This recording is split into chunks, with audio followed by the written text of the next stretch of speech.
నిన్నటి రోజున మీకు నేను భక్త సౌభాగ్యదాయిని అన్న నామం గురించి వివరణ చేస్తూ ఉన్నాను.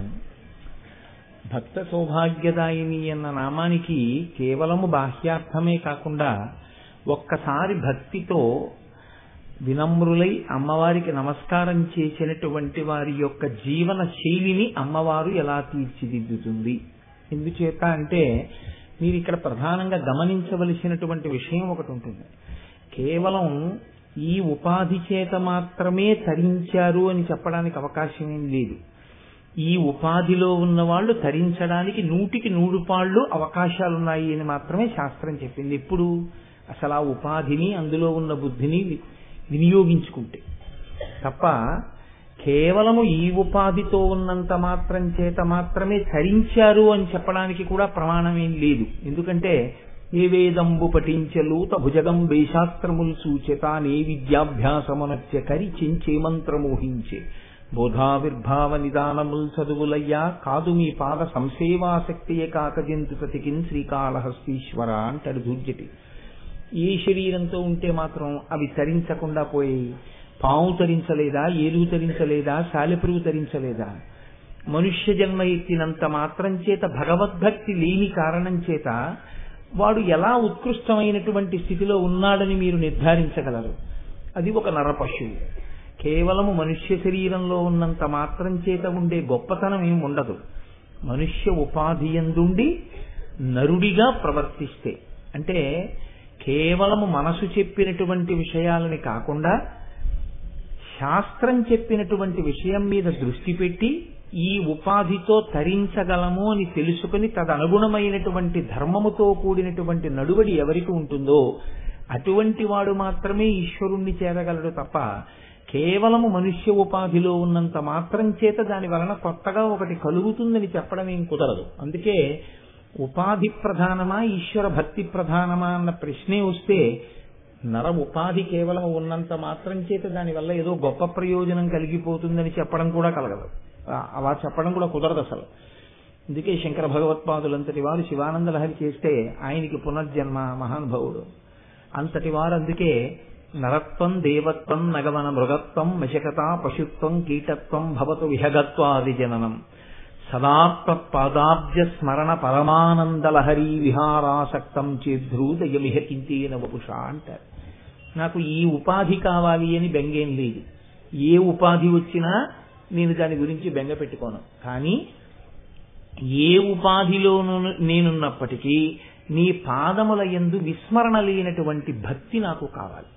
పరీక్షిత్ అంతటి వాడు శరీరం పడిపోయే ముందు ఋషులను ప్రార్థన చేస్తే ఆయన కోరుకున్నది కూడా అదే కోరుకున్నాడు. ఈశ్వర శాసనము నేడు మారదు భవిష్యత్ జన్మ జన్మంబులన్ హరి చింతారతయున్ హరిప్రణుతి హరిసే హరి భాషాకరణాసక్తియున్. నాకు ఈ జన్మలో ఈశ్వర శాసనం అయిపోయింది, పాము కరిచేస్తుంది, పడిపోతుంది, నేను బెంగ పెట్టుకోవట్లేదు. ఎన్ని జన్మలెత్తినా నాకు కావలసింది ఆ శ్రీమన్నారాయణుని యొక్క సేవ, ఆ శ్రీమన్నారాయణుని యొక్క కథాశ్రవణం, ఆ శ్రీమన్నారాయణుని యొక్క పాదసేవ నాకు కలిగేటట్టుగా అనుగ్రహించురుగాక అని అడుగుతాడు. కాబట్టి అసలు సౌభాగ్యము అన్న మాటని మీరు చాలా జాగ్రత్తగా పరిశీలనం చేసినప్పుడు అమ్మవారి అనుగ్రహము కలిగితే ఆ జీవితంలో వాడు సమన్వయం చేసుకునేటటువంటి విధానం వేరుగా ఉంటుంది. అసలు ఆ సమన్వయం అనేటటువంటిది అందకుండా పోవడం అనేటటువంటిది ఒకలా ఉంటుంది. దీనికి చాలా గంభీరమైన ప్రశ్న ఒకటి వేశారు. ఇది బాగుంది, నిజమే, మనుష్య జన్మలో ఉన్నంత మాత్రం చేత తరించిపోవాలనేం లేదు. కానీ మనుష్య జన్మలోకి వచ్చినటువంటి వాడిని వెంటనే మాయ కమ్ముతుందా కమ్మదా? ముందు అజ్ఞానం వైపుకి లాగడం ఎక్కువగా ఉంటుందా, జ్ఞానం వైపుకి లాగడం ఎక్కువగా ఉంటుందా? అజ్ఞానం వైపుకే లాగపడతాడు. అజ్ఞానం వైపుకి లాగబడుతున్న వాణ్ణి అంత విసురుగా లాగబడుతుంటే శాస్త్రంలో అయితే ఎంత గంభీరమైన మాట అన్నారంటే, జుట్టు పట్టుకుని మృత్యువు ప్రతి క్షణం ఈడి చేస్తోంది, నువ్వు తప్పించుకుని ధర్మం చెయ్యి అన్నారు. పెనుగులాడుతూ ధర్మం చెయ్యవలసి ఉంటుంది. ఎందుకంటే ప్రత్యాయాంతిగతాః పునర్న దివసాః కాలో జగద్భక్షక లక్ష్మీ స్తోయ తరంగ భంగ చపలా. ప్రతి క్షణం సూర్యోదయ సూర్యాస్తమయాల్లో ఆయుర్దాయం అయిపోతోంది. అయిపోతున్నప్పుడు ధర్మాచరణము పుణ్యకార్యాచరణము అంత తేలిగ్గా చేయగలిగినటువంటివి ఏం కావు. మరి అటువంటప్పుడు అసలు మనుష్యుడికి ఈ బోధ చేసేవాళ్ళు ఎక్కడుంటారు, వాడు ఎప్పటికా బోధ వింటాడు, ఎప్పటికి మనసుకి ఎక్కుతుంది, ఎప్పటికి మారతాడు, ఈలోగా వాడు చేసిన పాపం ఎక్కువైపోవట్లేదా, వాడు తరించే అవకాశం సన్నగిల్లిపోవట్లేదా, ఈ ఇంద్రియముల యొక్క ఉద్ధతికి ఆ మనస్సు యొక్క ప్రకోపానికి వాడు వశుడైపోయినప్పుడు అంత తేలిగ్గా బయటపడడం సాధ్యం అవుతుందా? ప్రతి క్షణం దగ్గర కూర్చుని అస్తమానం ఇది చేయకు ఇది చేయకని చెప్పేవాళ్ళు దొరుకుతారా? మరి దేన్ని బట్టి మనిషి మారవలసి ఉంటుంది అని అడిగారు. అడిగితే ఎంత గంభీరమైన మాట చెప్పారంటే, అసలు నువ్వు మారడానికి అమ్మవారు నీకు 2 గురువుల్ని నీ పుట్టుకతోనే నీకు ఇచ్చింది అని చెప్పారు. ఇది అర్థమైతే నీకు సౌభాగ్యము కలిగినట్టు. ఇది అర్థము కాకపోతే అక్కడే ఉన్నా, ఇదే కదా అంటారు చంద్రశేఖరేంద్ర భారతీ స్వామి వారు చెప్పినా పరమాచార్య స్వామి వారు చెప్పినా ఇదే మాట చెప్తారు. కేవలం గురువు గారికి పక్కన కూర్చున్నవాడు శిష్యుడైపోడు. ఎక్కడెక్కడో ఉన్నా గురువు గారి మాటల్ని పట్టుకుని తన జీవితాన్ని తీర్చిదిద్దుకున్నవాడు శిష్యుడవుతాడు. అందుకే జగత్తులో ఎవరికైనా వారు గురువు కావచ్చు, పక్కనున్న వాడికి మాత్రం గురువు కాలేకపోవచ్చు. అది గురువు యొక్క అసమర్థత కాదు, శిష్యుని యొక్క పాత్రత. ఆ శిష్యుడికి ఆ గురువుని అందిపుచ్చుకోవాలనేటటువంటి తాపత్రయం ఉంటే ఎక్కడున్నా వాక్కులకి మారచ్చు, పక్కనే ఉన్నా ఎప్పటికీ మారకపోవచ్చు. త్రివేణీ సంగమంలో ఉన్నటువంటి మొసలికి స్నాన ఫలితం ఉంటుందా? అది అక్కడ ఉండేది ఎప్పుడు ఎవరు కాలెడతారో లాక్కుపోదామని, దానికి స్నాన ఫలితం ఎలా ఉంటుంది? అలా కేవలం గురువు గారి పక్కన ఉన్న వాళ్ళందరికీ కూడా గురుబోధ అందిపోతోంది అనుకుంటే అంతకన్నా పొరపాటు ఇంకోటి ఉండదు. ఎవరు గురువు గారి యొక్క హృదయాన్ని అర్థం చేసుకుంటారో, ఆ బోధతో మారాలనుకుంటారో అటువంటి వాళ్ళకే ఆ బోధ పనికొస్తుంది. అమ్మవారు కూడా ఏం చేసిందంటే పుట్టుకతోటే పరిశీలన చేసుకుని మనుష్య జీవితము యొక్క గొప్పతనాన్ని అర్థం చేసుకుని సౌభాగ్యం వైపుగా నడవడానికి. సౌభాగ్యం అంటే ఏమిటంటే ఒక్క మాట అర్థం చేసుకోండి. భాగ్యంలో సౌభాగ్యం అంటే భర్త ఉండడం అండి, అంతే. సువాసిని అయి ఉండడం. పతిం విశ్వస్యాత్మీశ్వరకం శాశ్వతకం శివమచ్యుతం. మనందరికీ జగత్పతి అయినటువంటి వాడు సర్వేశ్వరుడు. ఆ సర్వేశ్వరుణ్ణి చేరుకోవాలనేటటువంటి తాపత్రయంతో కూడిన పని కేవలము భర్త యొక్క ఉన్నతి కొరకు తాను ప్రవర్తించడం, ఏ పని చేస్తున్నా భర్త గారి యొక్క గౌరవాన్ని గుర్తు పెట్టుకుని ప్రవర్తించడం, అదే సౌభాగ్యం అంటే. రామాయణంలో కేవలం భర్తని కలిగి ఉండడం కూడా సౌభాగ్యం ఉంది అని బాహ్యంలో అనడానికి కుదురుతుందేమో కానీ, ఈ భార్య ఉండడం నా దౌర్భాగ్యం అనుకున్న భర్తకి సౌభాగ్యం ఎలా అవుతుంది? రామచంద్రమూర్తి గొప్పవాడా, సీతమ్మ గొప్పదా అంటే యథార్థమునకు రామాయణంలో రాముడి కన్నా సీతమ్మే గొప్పది. ఎందుకో తెలుసా అండి? రామచంద్రమూర్తి యొక్క పేరు ప్రతిష్ట దేనివల్ల నిలబడ్డాయి? అన్ని నెలలు రావణాసురుడి యొక్క పొలుగుకూటంలో అక్కడ ఉన్నటువంటి శిశుపావృక్షం కింద ఉన్న నా తల్లి ఒక్కనాడు కన్నెత్తి కూడా చూడలేదు రావణుణ్ణి. త్రికరణ శుద్ధిగా నేను రాముణ్ణి నమ్మిన దాననైతే యజ్జస్తి పతి శుశ్రూషాం యజ్జస్తి చరితం తపః ఇది చాస్వేకపత్నిత్వం సీతోభవ హనుమత అందవిడ. ఒక్క మాట, నేను త్రికరణ శుద్ధిగా రాముణ్ణి ఆరాధించిన దాననైతే హనుమ తోకకు ప్రజ్వరిల్లిన అగ్నిహోత్రము చల్లబడుగాక అంది. చల్లబడిందంతే. అంటే ఆ తల్లి యొక్క సౌశీల్యము రామచంద్రమూర్తి యొక్క శీలమును ఆయన యొక్క కీర్తిని పెంచాయి. అదే నోటితో ఉచ్చరించడానికి కూడా అసహ్యంగా ఉంటుంది. ఇంకొకలా ఉండి ఉంటే ఎప్పుడైనా సీతమ్మ రావణాసురుడి యొక్క మాటలు విని ఏమో ఇన్ని చెప్తున్నాడు నిజమే, ఇన్నాళ్ళైనా రాలేదైనా అసలు అని ఇంకొకలా ఆలోచించి ఉంటే రామాయణానికి అంత గౌరవం ఉండేదా, రాముడికి అంత గౌరవం ఉండేదా? సీతాయాశ్చరితం మహత్ పౌలస్య వధ అని వాల్మీకి ఉత్తినే అనలేదు.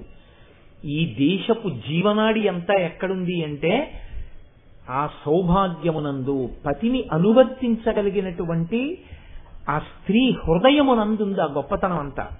అది బాహ్యమైతే ఆంతరమునందు ఈశ్వరుణ్ణి చేరుకోవాలనేటటువంటి తాపత్రయంతో కూడినటువంటి ప్రస్థానమునందుంది సౌభాగ్యం అంతా. ఈ సౌభాగ్యం కలగడానికి అమ్మవారు మీకు వెంటనే 2 ఏర్పాటు చేసింది. వీళ్ళిద్దరూ ఎప్పుడూ మిమ్మల్ని విడిచిపెట్టి వెళ్లరు. వీళ్ళు విడిచిపెట్టి వెళ్లిపోవడం అంటూ జరిగితే ఇంకా మీ జన్మ కూడా వెళ్ళిపోయినట్టే అని చెప్పారు. వీళ్ళు మీ జన్మ ఉన్నంతసేపు మీతోనే ఉండి మీకు ఎప్పుడూ మీ సౌభాగ్యాన్ని గుర్తు చేస్తూ ఉంటారు. ఇలా ప్రవర్తించు, ఇలా ప్రవర్తించు, నువ్వు ఫలానా వారి కోసం ఉన్నదానివి, వారి గౌరవానికి బతకవలసిన వాడివని గుర్తు చేస్తారు. ఎవరా ఇద్దరని అడిగారు. ఒకటి శరీరం, రెండు పితృదేవతలకి ఇచ్చేటటువంటి జలతర్పణం. ఈ రెండు. అదేమిటంటే ఈ రెండు ఎలా అవుతాయి అని మీకు అనుమానం రావచ్చు. శరీరానికి అస్తమానం మనం ఏం చేస్తాం? స్నానం చేయిస్తూ ఉంటాం. పొద్దున్న స్నానం, సాయంకాలం స్నానం, 2 పూట్ల స్నానం చేస్తాం. మధ్యాహ్నం సంధ్యావందనం చేసుకునే అలవాటు ఉంటే మధ్యాహ్నం కూడా స్నానం చేస్తారు. కాబట్టి 3 పూట్ల, కనీసం 2 పూట్ల స్నానం చేస్తున్నాం. ఎందుకు చేయాలి స్నానం? స్నానం ఒక్కసారి చేసేసి ఒక వారం పోయిన తర్వాత స్నానం చేస్తే నీటిని చాలా ఆదా చేసినట్టు అవుతుంది కదా. బట్టలు ఉతికించుకోక్కర్లేదు, ఇస్త్రీ వాడికి చాలా డబ్బులు ఇవ్వక్కర్లేదు, అస్తమానం ఈ బట్టలు విప్పుతూ ఉండడం, ఉతుక్కుంటూ ఉండడం, ఆ మూట కట్టుకుంటూ ఉండడం, ఈ హడావిడి ఏం ఉండదు కదా. హాయిగా శుభ్రంగా వారానికి ఒక్కరోజు స్నానం చేస్తే గొడవ వదిలిపోదా అంటే భారతీయ సంప్రదాయమునందు సనాతన ధర్మంలో అలా ఒప్పుకోరు. ఇప్పుడు ఎండాకాలం అంటే అందుకు స్నానం చేస్తున్నాం అనుకుంటారేమో, అలా ఏం కుదరదు. శీతాకాలం అయినా చేస్తాం, వానాకాలం అయినా చేస్తాం, వేసవి కాలం అయినా చేస్తాం, ఏ ఋతువు అయినా చేస్తాం. ఎందుకు అలా చెయ్యడం అంటే ఈ శరీరము మలభాండము, ఇది కేవలము మలమూత్రముల యొక్క కూడిక. దీనిలో ఉన్నటువంటి రోమకూపములలోంచి ఎప్పుడూ మల విసర్జన జరుగుతూనే ఉంటుంది. అందుకే రాత్రి పడుకుని నిద్ర లేవగానే స్నానమే. కారణం ఏంటి? ప్రతి క్షణం లోపల నుంచి మలం ఊరుతూనే ఉంటుంది దీంట్లోంచి. మీరు ఇలా మాట్లాడుతుండగా పళ్ళల్లో పాచి ఏర్పడుతుంటుంది, నాలుక మీద పాచి ఏర్పడుతుంది, ముక్కులో దుర్వాసనతో కూడిన పదార్థం అట్ట కడుతుంది, చెవిలో గులిబి ఏర్పడుతుంది, రోమకూపంలోంచి చెమట వస్తుంటుంది. లోపల ఇన్ని సంవత్సరాలుగా తింటున్నటువంటి పదార్థం జీర్ణం అయ్యి ఎవక పుల్లకంపుతో ఎలా ఉంటుందో. కాబట్టి ఇది మలమూత్రములతో కూడినటువంటి భాండము, కుండ. కాబట్టి దీన్ని శుద్ధి చేస్తుండాలి, కుండని కడుగుతూ ఉండాలి. అందుకని అస్తమానం స్నానం చేయిస్తున్నాం. అసలు ఈ విషయాన్ని నువ్వు పట్టుకోగలిగితే, ఇది మలభాండము అని తెలుసుకోగలిగితే సగం గొడవ వదిలిపోయింది అన్నారు.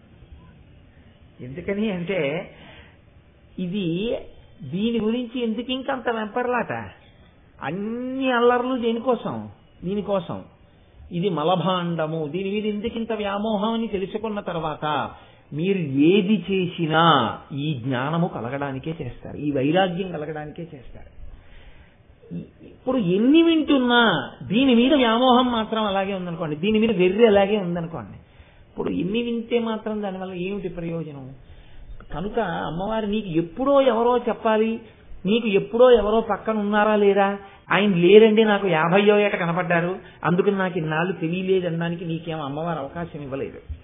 ఆవిడ పుట్టినప్పుడే నీకు గురువుని ఏర్పాటు చేసేసింది. ఆ గురువే ఈ శరీరం. ఈ శరీరాన్ని పరిశీలనం చేసుకుంటే నీకు ఉత్తర క్షణం దీని స్వరూపం అవగతం అయిపోతుంది. 2, పితృదేవతల్ని తలుచుకుని తర్పణం, జలతర్పణం ఇస్తున్నాం. పితృదేవతలకి జలతర్పణం ఎందుకు ఇస్తున్నాం అంటే వారికి దాహం వేస్తుంది అని నీళ్లు విడిచిపెడుతున్నాం. ఆయన కూడా ఒకప్పుడు పుట్టి ఆడుకుని పెద్దవాడై యవ్వనంలో ఉండి భార్యని స్వీకరించి నన్ను కన్న తర్వాత ఆయన ఇంకొంచెం పెద్దవారైన తర్వాత ఆయన కూడా ఆశలు, ఇంకా కొడుకు, మనవలు, మునిమనవలు చూడాలి అని అనుకుంటూ ఉండగానే ఒకనకొకప్పుడు ఆయన శరీరాన్ని విడిచిపెట్టేశారు. విడిచిపెట్టేసి ఇవాళ నా మాంసనేత్రంతో చూద్దామంటే లేకుండా వెళ్ళిపోయారు. వెళ్ళిపోయిన ఆ సూక్ష్మ శరీరానికి ఓ దాహం ఉంది, అది 3 తరాల వరకు పితృలోకంలో ఉంటుంది అలా. కాబట్టి నీళ్లు విడిచిపెడుతున్నాను. నేను నా తండ్రి గారికి నీళ్లు విడిచిపెడుతున్నాను అంటే నా కొడుకు కూడా ఈ ధర్మం నెరవేరుస్తాడా? నెరవేర్చడా? నా కొడుకు కూడా నెరవేరుస్తాడు. ఇవాళ కాకపోతే రేపు, రేపు కాకపోతే 15 ఏళ్ళు, 15 ఏళ్ళు కాకపోతే 20 ఏళ్ళు, 20 ఏళ్ల తర్వాత అయినా కోటేశ్వరరావు గారికి జలతర్పణ విడిచిపెట్టవలసిందేగా నా కుమారుడు. విడిచిపెడతాడు. అందులో పెద్ద అట్టహాసం ఏం లేదండి. కాబట్టి అలా విడిచిపెట్టడం, నీ తండ్రి గారికి తద్దినం పెడుతున్నావు, నీ తండ్రి గారికి జలతర్పణ చేస్తున్నావు అంటే నీకు కూడా జలతర్పణ చేయబడుతుంది. ఈ 2 చాలవా నీకు గురువులను అడిగారు. ఈ 2 నువ్వు పట్టుకోగలిగితే ఇంకేది వెర్రి, దేనికోసం వ్యామోహం? కాబట్టి ఉత్తర క్షణం మరైతే ఎందుకున్నట్టు నేను ఇందులో ధర్మబద్ధమైనటువంటి జీవితాన్ని నేను పాటించి చక్కగా నేను ఈశ్వరుణ్ణి చేరుకోవడానికి ఈ శరీరం నాకు ఇవ్వబడింది. కాబట్టి ఇప్పుడు ఇది పవిత్రమైనటువంటి వస్తువు. దీనికి ఎందుకు స్నానం చేయించాలి అంటే దీన్ని చక్కగా అట్టపెట్టుకుని ఈ ధర్మ సాధనమైనటువంటి శరీరాన్ని రక్షించుకుంటూ ధర్మం చేసి నువ్వు ఈశ్వరుణ్ణి చేరుకోవలసి ఉంటుంది. అందుకొరకు దీన్ని జాగ్రత్తగా అట్టిపెట్టుకోవలసి ఉంటుంది. అంతే తప్ప దీని మీద వ్యామోహంతో ఇది సత్య వస్తువు అని మాత్రం దీన్ని పట్టుకుని ఉండడానికి వీల్లేదు. దేహం ప్రాణమపీంద్రియత్యపి చలాం బుద్ధించ శూన్యం విదుహు స్త్రీ బాలాంధ జడోపమాత్వహమితి భ్రాంతా భృశం వాదిన అంటారు శంకర భగవత్పాదులు దక్షిణామూర్తి స్తోత్రంలో. ఒక్క నాటికి ఇది ఉండేది కాదు, సత్యం కాదు. ఏది సత్యమో దాన్ని తెలుసుకోవడానికి ఇది సాధనం అంతే. కాబట్టి సత్యమును తెలుసుకునేటటువంటి సాధనంగా దీని యందు నువ్వు గౌరవం ఉంచుకోవడంలో ఎవ్వరికీ అభ్యంతరం ఉండదు. కానీ ఇది సత్యం అనుకుని దీని సత్యము ఇదే అనుకుని నీ జీవితాన్నంతా ఫలంగా పెట్టేయడం మాత్రం నిష్ప్రయోజనం అయిపోతుంది. కాబట్టి అమ్మవారు అసలు సౌభాగ్యమును నీకు ఇవ్వడానికి, నిన్ను పరమేశ్వరుడితో కలపడానికి ఈ రెండిటిని ఎప్పుడో కూర్చి ఉంచినది. అది నువ్వు అర్థం చేసుకోగలిగితే నీవు ఉత్తర క్షణము తరించగలవు. ఈ మాట ఈ స్పృహ కలిగిన వాని యందు సౌభాగ్యము ఎలా ప్రకటనమవుతుందో, నడువడి అమ్మవారి అనుగ్రహంతో ఎలా దిద్దబడుతుందో చూడండి. అందుకే ఎవరవనివ్వండి, ఏ సంప్రదాయం అవనివ్వండి, గాయత్రీ మంత్రం చేస్తారు. ప్రచోదయాత్ ప్రచోదయాత్ ప్రచోదయాత్ అని అడుగుతుంటారు. అందులో మా బుద్ధులు ప్రేరేపింపబడుగాక, మా బుద్ధులు ప్రేరేపింపబడుగాక, మా బుద్ధులు ప్రేరేపింపబడుగాక అని అడుగుతారు. బుద్ధి నిశ్చయాత్మకం, నిశ్చయం చేస్తుంది. ఆ నిశ్చయం చెయ్యగలిగినటువంటి బుద్ధి సర్వదా ఈశ్వరుడి వైపుకి నడిపించుగాక.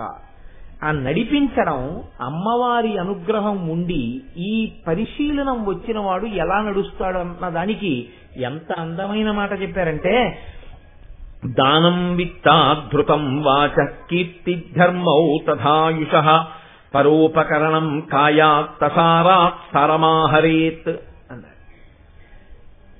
ఎంత చమత్కారమైన మాట చెప్తున్నారంటే, అసారము నుండి సారమునకు వెళతాడు. తమసోమా జ్యోతిర్గమయ మృత్యోర్మా అమృతంగమయ. అలాగే అసారమైన వాటి నుండి సారభూతమైనటువంటి విశేషముల వైపుకి నడుస్తాడు. అలా నడిచే ప్రజ్ఞ కలగడం అమ్మవారి చేత సౌభాగ్యము కృప చేయబడము.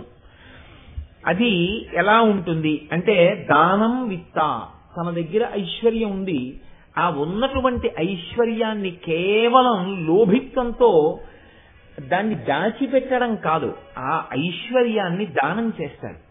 ఆ దానం ఏదైతే చేశాడో దానివల్ల తరిస్తాడు. దానం విత్త ధృతం వాచః, ధృతం వాచః, ఎప్పుడైనా నోటితో మాట్లాడితే సత్యమును పలుకుతూ ఉంటాడు. సత్యమనగా ఈశ్వరుడు, ఈశ్వరుడు గురించి మాట్లాడుతూ ఉంటాడు. భగవంతుడి యొక్క నామం తలుచుకున్నా, నామం మాట్లాడినా, శ్లోకం చెప్పినా, నామం చెప్పినా, దాని వైభవం చెప్పినా ఈశ్వర ప్రజ్ఞ గురించి మాట్లాడటమే కనుక, మాట్లాడడం అనేటటువంటిది కేవలం మనుష్యునికి మాత్రమే ఇయ్యబడినటువంటి వరం కనుక, అలా మాట్లాడినా దాన్ని విన్నా కూడా వాడు ఏం చేస్తున్నట్లు అంటే ఈశ్వరుణ్ణి చేరుకునే పథంలో వాడు ఉన్నట్టు. కీర్తి ధర్మౌ తథాయుష, ఆయుర్దాయము నశించిపోతూ ఉంటుంది. ఓటికుండలో ఉన్నటువంటి నీటిలా కిందకి జారిపోతూ ఉంటుంది ప్రతి క్షణం. జారిపోతున్న ఆయుర్దాయాన్ని ధర్మంగా మారుస్తాడు. ఆయుర్దాయం ఉండదు కదండి, వెళ్ళిపోతూ ఉంటుంది. ఈ వెళ్ళిపోతున్న ఆయుర్దాయాన్ని ధర్మంగా మారుస్తాడు. అంటే ధ్రియతేవా జనైరితి ధర్మం అంటుంది అమరకోశం ధర్మం గురించి. ఏది జనుల చేత అనుష్ఠింపబడుతుందో దాన్ని ధర్మం అంటారు. అంటే ఆయుర్దాయం వెళ్ళిపోతోంది కాబట్టి ఏమీ చేయకుండా కూర్చోమని చెప్పట్లేదు. నువ్వు ఏవి చేస్తున్నావో అవే చేస్తుండు, కానీ ధర్మము ఏదో అది తెలుసుకుని దాని ప్రకారం చేస్తుంది. పత్ని, ఆమెని ధర్మపత్ని కాబట్టి ఇద్దరూ కలిసి ధర్మం చేయండి. ఆమె యందు ధర్మార్థ కామములు, ఆ పత్ని యందు తీరడం మోక్షమునకు హేతు. చక్కగా ఏది చేసినా భక్తితో చెయ్యి, ఈశ్వర నివేదన చేసి నువ్వు అనుభవించు. వేదం ఏది అంగీకరించిందో ఆ పని చెయ్యి, వేదం ఏ పని చెయ్యవద్దందో ఆ పని చెయ్యకు. ఇదే ధర్మం అంటే. కాబట్టి అటువంటి ధర్మమును పట్టుకుని నడుస్తూ ఉండడమే ఆయుర్దాయమును సద్వినియోగము చేసుకొనుట. ఆయుర్దాయం అసారము. కేవలము ఆయుర్దాయం మిమ్మల్ని ఏమీ రక్షించదు. ఒక ఆయన 98 ఏళ్ళు బతికాడండి. వాట్ ఇఫ్ 98 ఏళ్ళు బతికితే? 98 ఏళ్ళు బతకడం ఏ విధంగానూ కూడా శాస్త్రంలో గొప్ప విషయం కాదు. మీరు గుర్తుపెట్టుకోండి, శాస్త్ర ప్రమాణమునందు 98 సంవత్సరాలు బతకడమో 102 ఏళ్లు బతకడమో గొప్ప విషయం కానీ కాదు. అలా అయితే 32 సంవత్సరాలకి శరీరం జాలించిన శంకరాచార్యుల వారు చాలా పాపం చేసుకున్నవాడని చెప్పవలసి ఉంటుంది. 98 ఏళ్ళు నువ్వు బతికితే ఎవడకు కావాలి? రోడ్డు పక్క చెట్టు బతుకుతోంది, చెట్టు మీద కాకి బతుకుతోంది. నువ్వు ధర్మాచరణం ఏమైనా చేశావా? నీకు శాస్త్రం ఏమైనా తెలుసా? నువ్వు ఎప్పుడు ఋషులను నిందించకుండా, బ్రాహ్మణుల్ని నిందించకుండా, వక్రభాష్యాలు చెప్పకుండా బతికావా? అలా బతికితే చెప్పు, నీ పాదాల మీద పడతాను. నేను 98 ఏళ్లు బతికాను, దాని గురించి గొప్పతనం ఏం లేదు. రామకృష్ణ పరమహంస దగ్గర ఒక శిష్యుడు ఉండేవారు. ఆయన దగ్గరికి ఓ రోజున ఒక సాధు పురుషుడు వచ్చి అన్నాడు, నేను 6 నెలల పాటు నా మలమును నేను తిని బతకగలను అన్నాడు. అంటే రామకృష్ణ పరమహంస శిష్యులు అన్నారు, ఒక పంది జీవితాంతము మలముని తిని బతకగలదు, ఏమిటి నీ గొప్ప అని అడిగారు. నేను ఒంటి మీద బట్ట కట్టుకోకుండా హిమాలయాలలో కొన్ని సంవత్సరములు తిరిగాను, అసలు జీవితాంతం బట్ట కట్టుకోకుండా చాలా జంతువులు తిరుగుతున్నాయి, ఏమిటి నీ గొప్ప? ఇలా లేనిపోని మెహర్బానీలు చెప్పకూడదు శాస్త్రంలో. నువ్వు ఎంతకాలం బతికావన్నది కాదు, ఎలా బతికావన్నదే ప్రధానం. జ్ఞానము కలిగిన వాడు ఉత్తరాయణంలో పోతే ఏమిటి, దక్షిణాయనంలో పోతే ఏమిటండి? భగవాన్ రమణులు ఎప్పుడు వెళ్ళారన్నది చూడరు, వారి జీవితాన్ని చూస్తారు. చంద్రశేఖర పరమాచార్య ఎప్పుడు శరీర త్యాగం చేశారో చూడరు. ఆయన మహానుభావుడు, ఆయన ఏం చెప్పారు పట్టుకుంటారు. శంకర భగవత్పాదులు ఏం చెప్పారో మీరు తీసుకుంటారు, అంతే. కాబట్టి ఎంతకాలం ఉన్నాడు కాదు, ఎలా బతికాడన్నది ప్రధానమై ఉంటుంది. హంస 6 నెలలే బతకవచ్చు, కాకి కలకాలం బతకవచ్చు. చాలా కాలం బతికింది కాబట్టి కాకి హంస కాలేదు, తక్కువ బతికింది కాబట్టి హంస కాకి కాలేదు. ఒక్కటే ప్రమాణం. కాబట్టి నీ ఆయుర్దాయాన్ని నీవు ధర్మముగా మార్చి ఉన్నావా? ఉన్న ప్రతి క్షణం ధర్మాన్నే పట్టుకుని ఉండగలిగావా? అలా అయితే చెప్పు. నువ్వు అలా ఈశ్వరార్చన చేసిన వాడివైతే, అలా ధర్మంతో నిలబడిన వాడివైతే, 10 మందికి ధర్మం నేర్పిన వాడివైతే, 10 మంది ధర్మమును అనుష్ఠించేటట్టు చేసిన వాడవైతే, అప్పుడు నీ గురించి గొప్పగా చెప్పుకుంటారు. అందుకే సనాతన ధర్మంలో ఒక గొప్పతనం ఉందని తెలుసా అండి? సనాతన ధర్మంలో అన్నిటికన్నా పెద్ద దానం చేసిన వాడు ఎవరు అని అడిగారు. పెద్ద దానం చేసిన వాడు ఎవరు అంటే గురువే. గురువు కన్నా దానం చేసేవాడు లోకంలో ఉండడం. ఎందుచేత అంటే గురువుకి క్లేశం మాట్లాడడం, ఆయనకి మాట్లాడవలసిన అవసరం ఏం లేదు. ఆయన ఎక్కడ కూర్చున్నా అంతే ఆనందంగా ఉండగలడు, బ్రహ్మమును అనుభవించగలడు. కానీ ఆయన ఎందుకు మాట్లాడుతున్నాడు అంటే, అయ్యో నేను అందుకున్నది నాతోనే వెళ్ళిపోకుండా నేను అందుకున్నది వాళ్ళకి కూడా అందాలని త్యాగంతో మాట్లాడుతున్నాడు.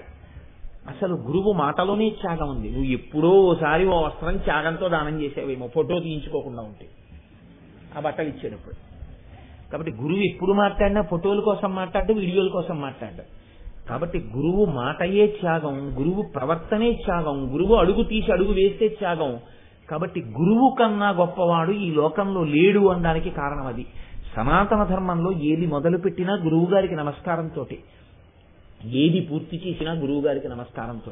ఇందుకు కారణం తప్ప గురువు కన్నా గొప్పగా ఎవరు భావింపబడరు. అసలు ఒక స్థాయిలో ఈశ్వరుడు గొప్ప, గురువు గొప్ప అంటే గురువే గొప్పవాడు అవుతాడు.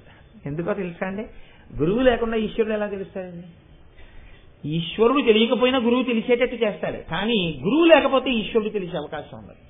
కాబట్టి గురువుకి ఈశ్వరుడు కూడా నమస్కారం చేశాడు. పోతన గారు ఈ హృదయాన్ని అందిపుచ్చుకున్నవారు కాబట్టే భాగవత రచన చేస్తే ఒక్క మాట అంటారు, అదేంటి, మా ఉపాధ్యాయులయాన పెండ్లియగుదు తప్పదు జాప్యములేల నీవు నీ తోయము వారు కూడుకొని తోయరుహానన తెత్తుకాని విచ్చేయము చేయుము చోద్యం చేయము శోభనం విలన్ అంటారు. మా ఉపాధ్యాయులయాన పెండ్లియగు. మహానుభావుడు అగ్నిజ్యోతనుడు అంటాడు, మా గురువుల ఆశీర్వచనంతో పెళ్ళైపోతుందా రాకృష్ణ అన్నాడు. కృష్ణుడు ఎవరో తెలీదా అంటే, కృష్ణుడంతటి వాడు గురువుల ఆశీర్వచనాన్ని కోరుకున్నాడు. లేకపోతే సాందీపని మహర్షి గురించి అంత గొప్పగా ఎలా మాట్లాడతాడండి భాగవతంలో? కాబట్టి గురువైభవము ప్రకటనము చేయబడినది. కాబట్టి ప్రతి క్షణం మీ ఆయుర్దాయం ధర్మంగా మారుతుంటే, ధర్మమును ఊంచుకుని మీరు ప్రవర్తించడం మీకొస్తే అందుకే మన వాళ్ళు దండం దశగుణం భవేత్ అంటారు. కర్ర వల్ల 10 లక్షణాలు ఉన్నాయి అని ఓ చిన్న సామెత చెప్తారు. దాని మీద శ్లోకం ఉంది. అది ఎందుకు పనికి వస్తుంది అంటే మెట్లు దిగేటప్పుడు, మెట్లు ఎక్కేటప్పుడు, బురదలో వెళ్ళేటప్పుడు, చీకట్లో వెళ్ళేటప్పుడు, జంతువుల్ని కొట్టడానికి, పక్షుల్ని కొట్టడానికి, పాముల్ని కొట్టడానికి, శత్రువుని కొట్టడానికి, ఇలా 10 ఉపయోగపడుతుంది. దండం దశగుణం భవేత్. అలాగే ధర్మదండం ఒక్కటి పట్టుకుంటే మీరు ఎవరు అసలు ఈ ధర్మాన్నంతటినీ ప్రవర్తింపచేశాడో రామో విగ్రహవాన్ ధర్మ సాధు సత్యపరాక్రమ. రాముడే ధర్మం. రాముడిలో ఐక్యం అవడమే లలితమ్మలో ఐక్యం అవడం, శివుడిలో ఐక్యం అవడం. పేర్లు మారతాయి కానీ తత్వం ఏం మారదు భగవంతుడికి. భగవతత్వం ఎప్పుడూ ఒక్కలాగే ఉంటుంది. 3 మూర్తులకును 3 లోకములకు 3 కాలములకు మూలమగుచు భేదమగుచు తుదిక భేదమయ్యొప్పారు బ్రహ్మమనగనీయ కాలనయన అంటారు పోతన గారు.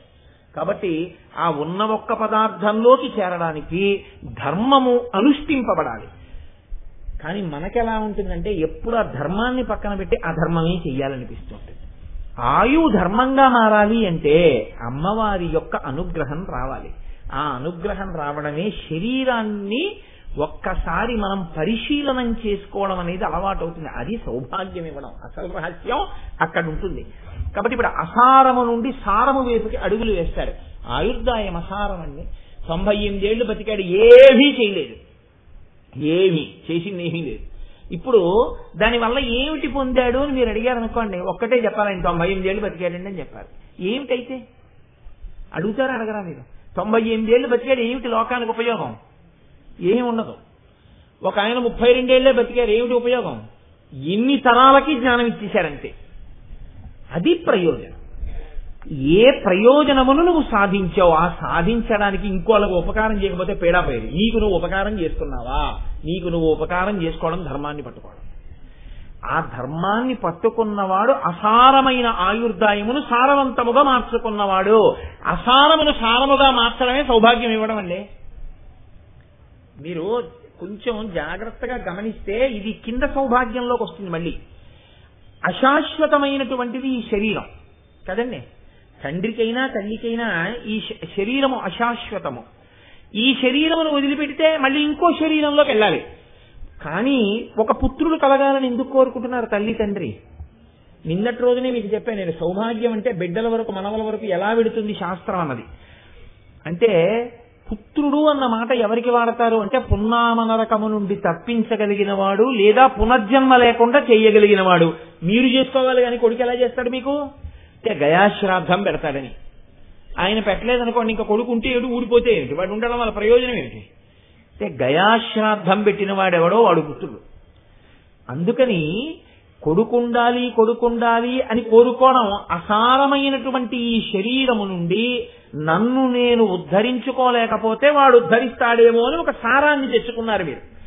అలా అసారమైనటువంటి ఈ విత్తం మీకేం ఉపయోగపడదు. బ్యాంకులో ఉంది, నువ్వు వెళ్ళిపోయావు, ఎందుకు పనికి వస్తున్నారు అంతే. తర్వాత లీగల్ హెయిర్ సర్టిఫికేట్ అడిగి వాళ్ళకి ఇస్తారు అంతే తప్ప విత్తముగా ఏమీ చెయ్యదు. మీరు బాగా జ్ఞాపకం పెట్టుకోవాలి.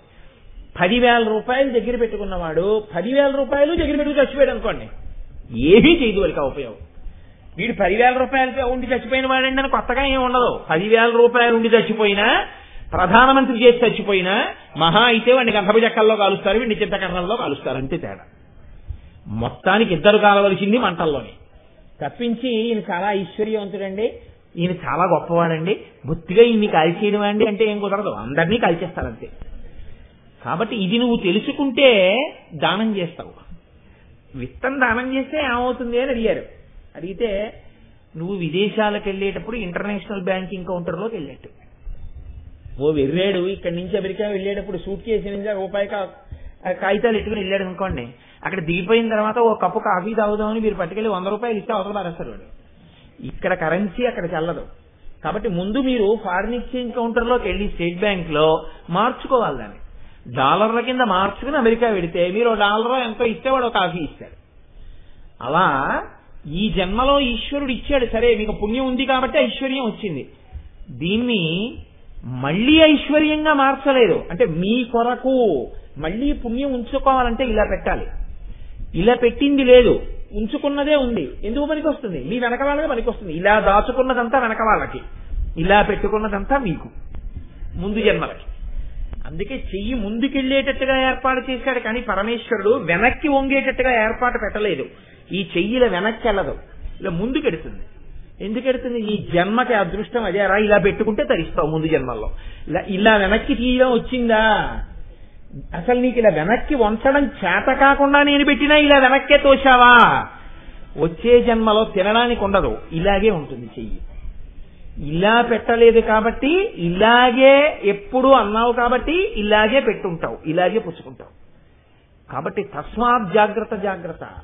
ఇది తెలుసుకుంటే నీకున్నదంతా దానాలు చేసేయమని శాస్త్రం ఎక్కడా చెప్పలేదు. నీ కొరకు కొంత చూసుకో. కాబట్టి కొంతైనా దానం చేయకపోతే, కొంతైనా పుణ్యకార్యం చేయకపోతే, ఒంట్లో ఓపిక ఉండగా ఓపికని కొంత ఈశ్వర సేవకు ఉపయోగించకపోతే అంతా అయిపోయిన తర్వాత నువ్వేం చేస్తావు? దంతంబుల్ పడనప్పుడే తనభుయం దారూఢియున్నప్పుడే కాంతాసంఘము రోయనప్పుడే జరాక్రాంతంబు కానప్పుడే వింతల్ మేన చెరించునప్పుడే కురుల్ వెల్వెల్ల కానప్పుడే చింతింపందల మీ పదంబుజములం శ్రీకాళహస్తీశ్వర. అన్నీ అయిపోయిన తర్వాత, రిటైర్ అయిపోయిన తర్వాత భక్తి అంటే రాసిచ్చాడా ఎవరన్నా నీకు? భక్తి అంటే బూడిది, అప్పుడేం భక్తి ఉంటుంది? ఇంకా మనసు ఎప్పుడు ఇంకా బ్యాంక్ అకౌంట్లు, నేషనల్ సేవింగ్ సర్టిఫికెట్లు, ఫిక్స్డ్ డిపాజిట్లు దాని మీదే తిరుగుతుంటుంది. కనుక ఆయుర్దాయమును ధర్మముగా మార్చుకోవడం, విత్తాన్ని దానంగా మార్చుకోవడం, వాక్కుని సత్యంగా మార్చుకోవడం, ఈ మూడు ఎవడు చేశాడో వాడే అదృష్టవంతుడు. దాని వలన అసారము నుండి సారములోకి వెళ్ళిపోతున్నాడు. దీంతో నువ్వు ఏం మాట్లాడినా ఏమీ అండి ఈశ్వరుడు అదేంట్రా రోజు ఇంటికి వచ్చి అదేంట్రా అలా మాట్లాడామని ఏమంటావు. మీరు ఏం మాట్లాడినా ఊరుకుంటాడు. కానీ ఇన్నేళ్లు బతికావు, 98 ఏళ్లు, ఈ నోటితో నువ్వు మాట్లాడిన మంచి మాటలు ఏమిటిరా అని అడిగాడు అనుకోండి, అయిపోయిన తర్వాత ఏం చెప్తావు? వదరినది ఉందంతే. కాబట్టి వదరడం అలవాటైన వాడివి కాబట్టి మొరగడం జన్మలోకి వెళ్ళు అని ఇచ్చాడు అనుకోండి, అయిపోయిందంతే బతుకు. కాబట్టి నోటి మాటని జాగ్రత్తగా వినియోగించుకోవడం, జీవితాన్ని చరితార్థం చేసుకోవడం. జీవితాన్ని చరితార్థం చేసుకోవడం అంటే మాటని జాగ్రత్తగా ఎందుకు వాడాలో తెలుసా అండి? ఎవ్వరికీ ఇవ్వలేదు మాట. 84 లక్షల జీవరాశుల్లో మాట ఉన్నది ఒక్క మనుష్యుడికి. మాట ఉన్నది ఒక్క మనుష్యుడికైతే ఆ మాట ఎంత జాగ్రత్తగా వాడాలండి? మీరు చూడండి, మనం అంతవరకు ఎందుకండి సెల్ ఫోన్ దగ్గర పెట్టుకుంటాం. ఒక్క కాల్ మీరు మాట్లాడారనుకోండి, 100 రూపాయల కార్డు మీరు వేయించుకుంటే మీరు కట్ చేయగానే your last call charge is 3 rupees and your balance is only 97 rupees. Recharge your account with adequate amount at every day అని వస్తుంది. స్క్రీన్ మీద వస్తుందా రావట్లేదా? మీరు ఎవరు చూసి వచ్చాడులే అని మాట్లాడితే తెలిసేసుకుని 3 రూపాయలు తీసేస్తోంది మాట్లాడిందంటే. మీరు పెట్టుకున్న సాంకేతిక పరిజ్ఞానంలోనే మీరు మాట్లాడిన మాటలకి లెక్క కట్టేసే వాళ్ళు ఉంటే మీరు చూడకుండా ఎవడూ చూడలేరు కదా అని గదిలోకి వెళ్ళి మాట్లాడినా వచ్చేస్తుంది దాన్ని మీరు 3 రూపాయలకు మాట్లాడామని. ఏ మాట మాట్లాడేటటువంటి శక్తి ఇచ్చిన వాడు మీరేం మాట్లాడుతున్నాడో చూడటం లేదని ఎందుకు అనుకుంటున్నారు? మీరేం మాట్లాడుతున్నాడో వాడు చూస్తున్నాడు. దీనికి లెక్క కట్టి ఫలితాలు ఇస్తాడు. అప్పుడు బాధపడితే ఉపయోగం ఉండదు. కాబట్టి మనుష్య జన్మని సద్వినియోగం చేసుకో అన్న మాట అమ్మవారు ఎవరి ద్వారానో చెప్పిస్తుంది ఏదో ఓ రోజున. ఆ రోజున మారగలిగితే అమ్మవారి అనుగ్రహం కలిగిందని గుర్తు. సౌభాగ్యదా ఇమి, వాడు సౌభాగ్యం పొందాడని గుర్తు. కాబట్టి ఇది మార్చుకోవడం సౌభాగ్యం. ఇది లేనంతసేపు భక్త సౌభాగ్యదా ఇనిం, భక్త సౌభాగ్యదా ఇనిం అని చదువుకుంటే మంచిదే, ఎప్పటికో అప్పటికా సౌభాగ్యం కలుగుతుంది తప్ప అనుష్ఠానములోకి రాకుండా మీరు ఎంత విన్నా దానివల్ల ఉపయోగం ఏమైనా ఉంటుందా? ఉపయోగం ఏమీ ఉండదు. కొన్ని అనుష్ఠించకూడదు, కొన్ని అనుష్ఠించాలి. మీకు టీవీలో అడ్వర్టైజ్మెంట్ లో ఎవడో ఒక ఆయన ఓ నల్లగుడ్డ కట్టుకుని 8 అంతస్తుల మించి కిందకి చూకేస్తాడు, స్పైడర్ మ్యాన్. ఇప్పుడు ఆయన్ని చూసి చాలా బాగుందని నల్లగుడ్డ కట్టుకుని దూకేయకూడదు. చూస్తే కాళ్ళు చేతులు విరిగిపోతాయి. కొన్ని చూసి అనుష్ఠించేవి కావు, కొన్ని విని వదిలిపెట్టడానికి పనికిరావు. భక్త సౌభాగ్యదాయిని నామం ఎందుకు విన్నావు అంటే సరదాగా కాసేపు వినడానికి వెళ్ళానండి అంటే అంతకన్నా పరికిమాలను వాడికొళ్ళాడు, అదో మహాపాపం. నీ జీవితాన్ని మార్చుకుంటే సౌభాగ్యం. మార్చుకోకుండా ఎందుకు విన్నావంటే కాసేపు విన్నానండి అంటే ఇంకెందుకు? అది కొన్ని చూసి అనుష్ఠించకూడదు, కొన్ని విని అనుష్ఠించకుండా ఉండకూడదు. మార్పు తెచ్చుకుని తీరాలి జీవితంలో. అయినా మార్పు రాలేదంటే అర్థం ఏమిటో తెలుసా అండి? ఆ జన్మ వృధా అయిపోతుందని గుర్తు. ఎవడు వృధా చేసుకోవాలనుకుంటాడు? కాబట్టి ఎవడు లలితా సహస్రంలో నామాలు వింటున్నాడో వాళ్ళకి అమ్మవారి అనుగ్రహం కలుగుతోందని గుర్తు అని ఎందుకు చెప్తారో తెలుసా అండి? ఆ మార్పు ఇవ్వాలని తల్లి అనుకుంటోంది కాబట్టి ఆ సభలో ఉంటారని గుర్తు. కాబట్టి భక్త సౌభాగ్యదాయిని. అలా నేను ఎందుకండి ఉపకారం చెయ్యడం అనుకుంటావేమో ఒకవేళ. ఇదెక్కడ ప్రారంభం అండి? ఈ మనుష్య జన్మ ఎత్తినందుకే నేను సంపాదించుకున్నది మళ్ళీ దానం చేయడం, ఈ గొడవలన్నీ వచ్చాయి, నాకే వచ్చాయి, ఈ దరిద్రం అంటాను. ఇంకోళ్ళకైతే ఈ గొడవలు ఏదేమో ఇంకో జన్మలో అంటావేమో. పరోపకారాయ ఫలంతి వృక్షాః పరోపకారాయ వహంతి నద్యః పరోపకారాయ చరంతి గావః పరోపకారార్థమిదం శరీరం. పెద్దలు ఎంత విశాల హృదయంతో చెప్తున్నారంటే, ఒరే నువ్వు కనీసంలో కనీసం నీ శరీరాన్ని చూసుకుని అజ్ఞానంతో దాచుకోవడం నేర్చుకుంటే ఎవరూ నీకు చెప్పకుండానే కొంతమందిని చూసి నేర్చుకో. పరోపకారాయ ఫలంతి వృక్షాః. చెట్టు పళ్ళు పండింది. చెట్టు తాను ఫలించినటువంటి ఫలములలో ఒక్క పండు చెట్టు తాను తిన్నదా? ఎప్పుడూ తినలేదు. తాను ఫలించిన పళ్ళన్నీ చెట్టిచ్చేసింది. సరికదా, రాళ్లు పెట్టి కొట్టినా సరే తిరగబడి కొమ్మోటి విరిచి కొట్టకుండా ఇచ్చేసింది. ఒక చెట్టుకి అంత ఔదార్యం ఉంటే ఇన్ని పళ్ళు తింటున్న నీకేం అలవాటైంది? మనకి శాస్త్రంలో పళ్ళు ఇస్తూ ఉంటారు ఎక్కువగా. సమోసాలు పట్టుకొచ్చి ఎవరెవరు తప్పించి కోటేశ్వరాది సమోసాలు తినండి అని ఎవరు పట్టుకొచ్చి ఇక్కడ పెట్టరు. పెట్టినా నేను అవతల తోసేస్తాను. బుద్ధి ఉందా లేదా అని అడుగుతాను. కాబట్టి ఇచ్చేటప్పుడు పళ్ళు అట్టుకొచ్చి ఇస్తారు. అవి వాడు తిన్నాడా తినలేదా వేరే విషయం. మనం పళ్ళు ఇచ్చాం తృప్తి. ఎందుకు ఇస్తారు పళ్ళు అంటే మీకు కూడా అటువంటి జ్ఞానఫలం కలగాలని, మీకు కూడా మీ జీవితం పండాలని. మనం అందుకే పండిపోయిందండి అంటాం. అమ్మయ్యా ఆయన జన్మ పండిపోయిందండి అంటారు. మనకి పండు అంటే అర్థం ఏమిటో తెలుసా అండి? తనంత తాను విడివడుట. కాయగా పిందెగా ఉన్నంతసేపు విడిపడడానికి ఇష్టపడదు. వగరగా పులుపుగా ఉన్నంత కాలం చెట్టును పట్టుకుంటుంది. పండైపోయి రంగు మారి తీయదనం వచ్చాక తనంత తాను విడిపోతుంది. నువ్వు జ్ఞానం కలిగి ఈ శరీరం నుంచి విడిపోయి ఈశ్వరుణ్ణి చేరిపోవడానికి అనుష్ఠానంలో ఆ స్థితికి వెళ్ళిపోవడం పండిపోవడం. ఈ స్థితి మీ వాక్కుల వలన మాకు రావాలి, అందుకు మేము కూర్చుంటున్నాం, మా మనస్సుకి బుద్ధికి ఈ అధ్యవసాయం కలగాలని అడగడం గురువు గారికి పళ్ళివ్వడం తప్ప ఆయనకి ఇచ్చాం ఆయన తినేశాడు అందుకు లావుగా ఉన్నాడని అనుకోకూడదు. అలా మీరు కోరుకోవడం పళ్ళివ్వడం. తెలిసిందండి? కాబట్టి పరోపకారాయ ఫలంతి వృక్షాః పరోపకారాయ వహంతి నద్యః. నదులు ప్రవహిస్తున్నాయి. నదులు ఎందుకు ప్రవహిస్తున్నాయి? మీరు నీటిని త్రాగుట కొరకే ప్రవహిస్తున్నాయి. నీరు గోదావరి నాసికాత్రయంబక్లో పుట్టి సముద్రానిలో కలిసిపోయే లోపల ఎన్ని ఊళ్ల పక్క నుంచో వెళ్ళిపోతోంది. అందులో కాసి నీళ్లు దారి మళ్లించేసి మనం తాగేశామనుకోండి, దుర్మార్గుడా నేను సముద్రాన్ని చేరకుండా చేసేసావు కదరా, నీచుడివి నువ్వు తాగేశావని నీరు అందవు. ఎందుకనదు అంటే తను సముద్రంలో కలవడం ప్రయోజనమని అక్కడి నుంచి ప్రవహించి వస్తుంటే మీరు అడ్డుకట్ట కట్టి పల్లానికి కాలవ తవ్వేసి నీటిని నిల్వ చేసి గొట్టాల్లో పంపించేసి మీరు తాగేసినా నీరు బాధపడలేదు. వాడి దాహం తీరిందని పొంగిపోయింది, ప్రతిఘటించలేదు. నీరు ఇంత ఉపకారం చేస్తోంది, నది ఇంత ఉపకారం చేస్తోంది, నీవెందుకు ఉపకారం చేయలేకపోతున్నావు ఇంకోళ్ళకి? పరోపకారాయ చరంతి గావః. ఆవులు తిరుగుతున్నాయి. ఎందుకు తిరుగుతున్నాయో తెలుసా? మీకు పాలు ఇవ్వడానికి. తిరిగితే పాలు ఇవ్వడం ఏమిటండి అని అనుకోకండి. తిరిగి ఎక్కడ తిరుగుతాయి అంటే ఇంట్లో ఉన్న ఆవు ఊళ్ళోకి వెళ్ళిపోతుంది. ఊళ్ళోకి కాదు, ఊరు బయటికి వెళ్ళిపోతుంది. ఊరు బయట బీడు ఉంటుంది, ఆ బీడుకి వెళ్ళిపోతుంది. వెళ్ళిపోతే అక్కడ పుట్టలు ఉంటాయి, నదీ తీరములు ఉంటాయి. అక్కడికి వెళ్ళిపోయి గొల్లవాడు వదిలేస్తాడు. వదిలేస్తే అది పగలంతా ఎవ్వరికీ అవసరం లేనటువంటి గడ్డిని కష్టపడి కొరికి తింటుంది.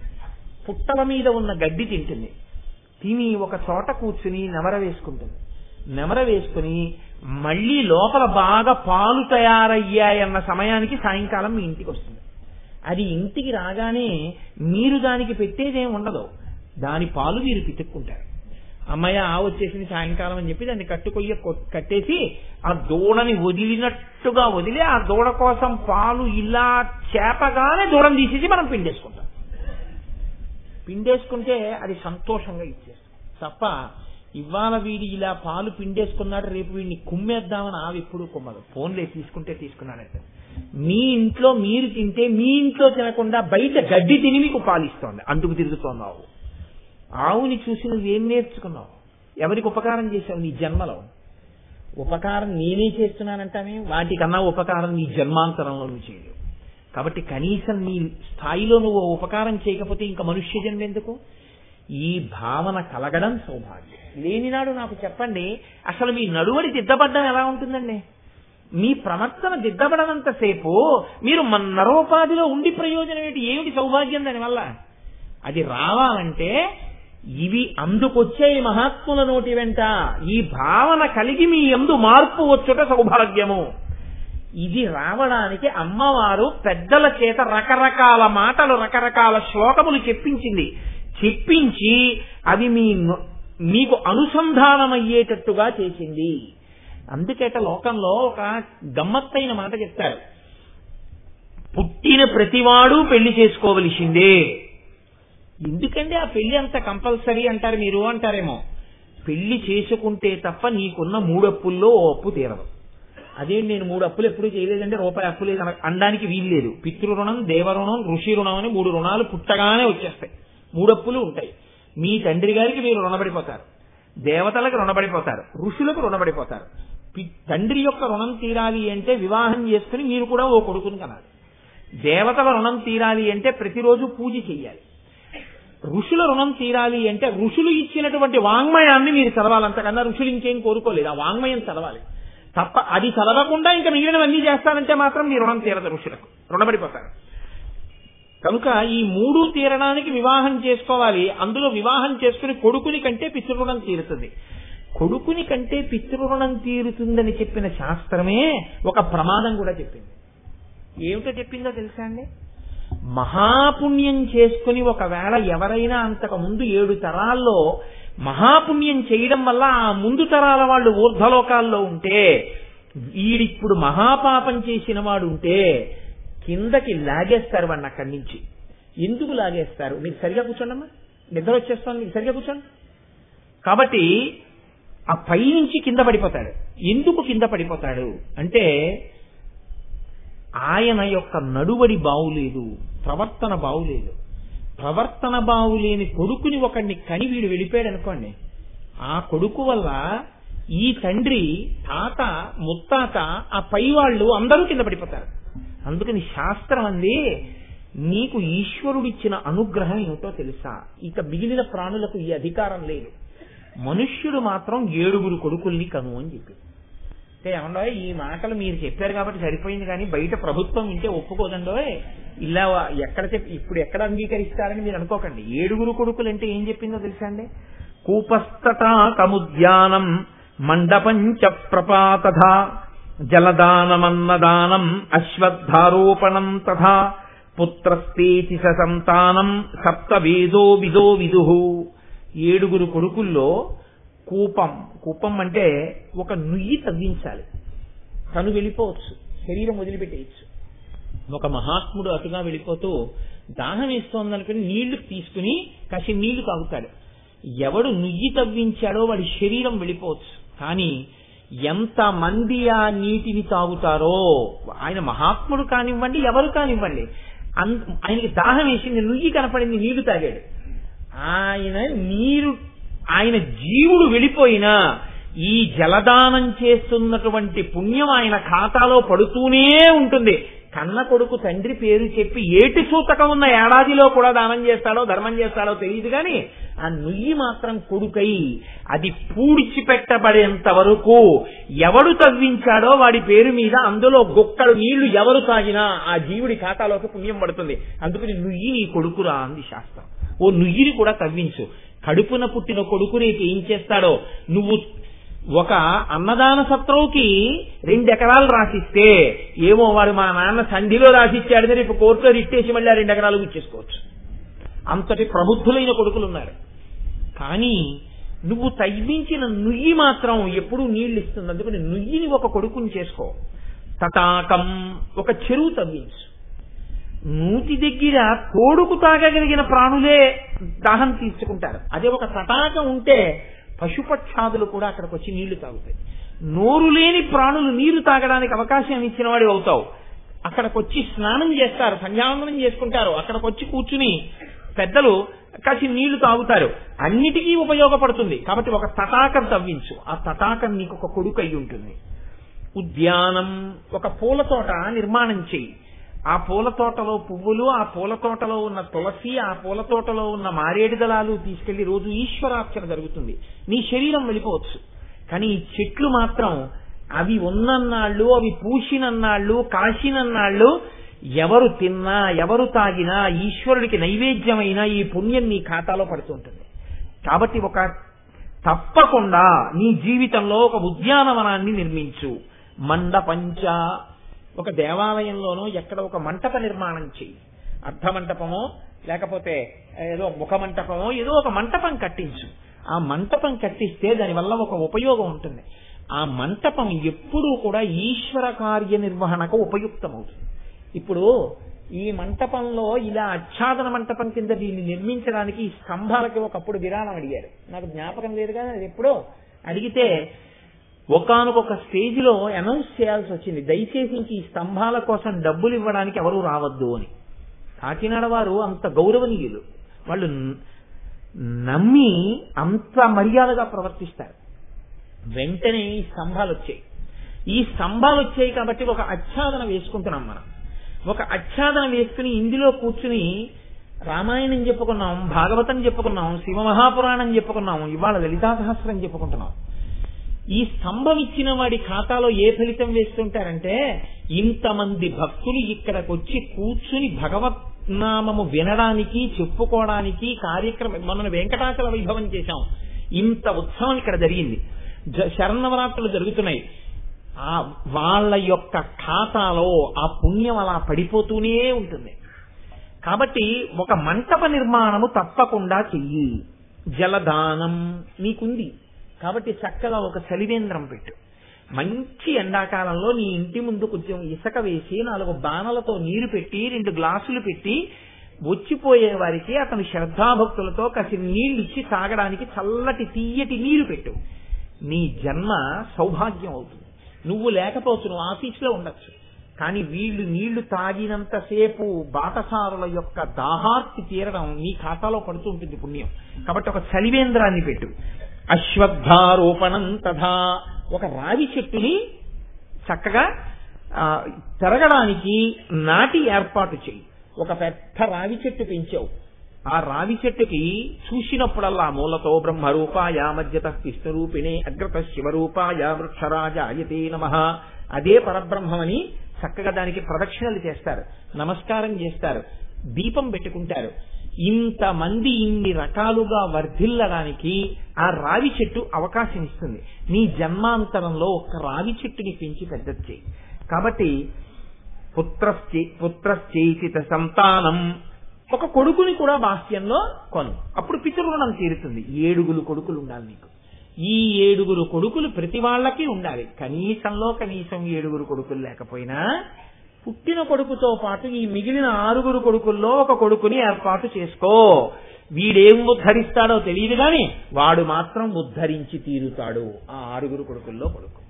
కాబట్టి 7 కొడుకులు ఉండాలనేటటువంటి స్పృహ కలగడం, కలిగి మీ విత్తాన్ని మీ యొక్క శక్తిని అలా ఏర్పాటు చేసుకుందామన్న తాపత్రయం శాస్త్రవాక్యమును ప్రమాణముగా స్వీకరించి ప్రవర్తించగలిగినటువంటి మీ యొక్క ధృతికే అమ్మవారు కటాక్షించిన సౌభాగ్యమని పేరు.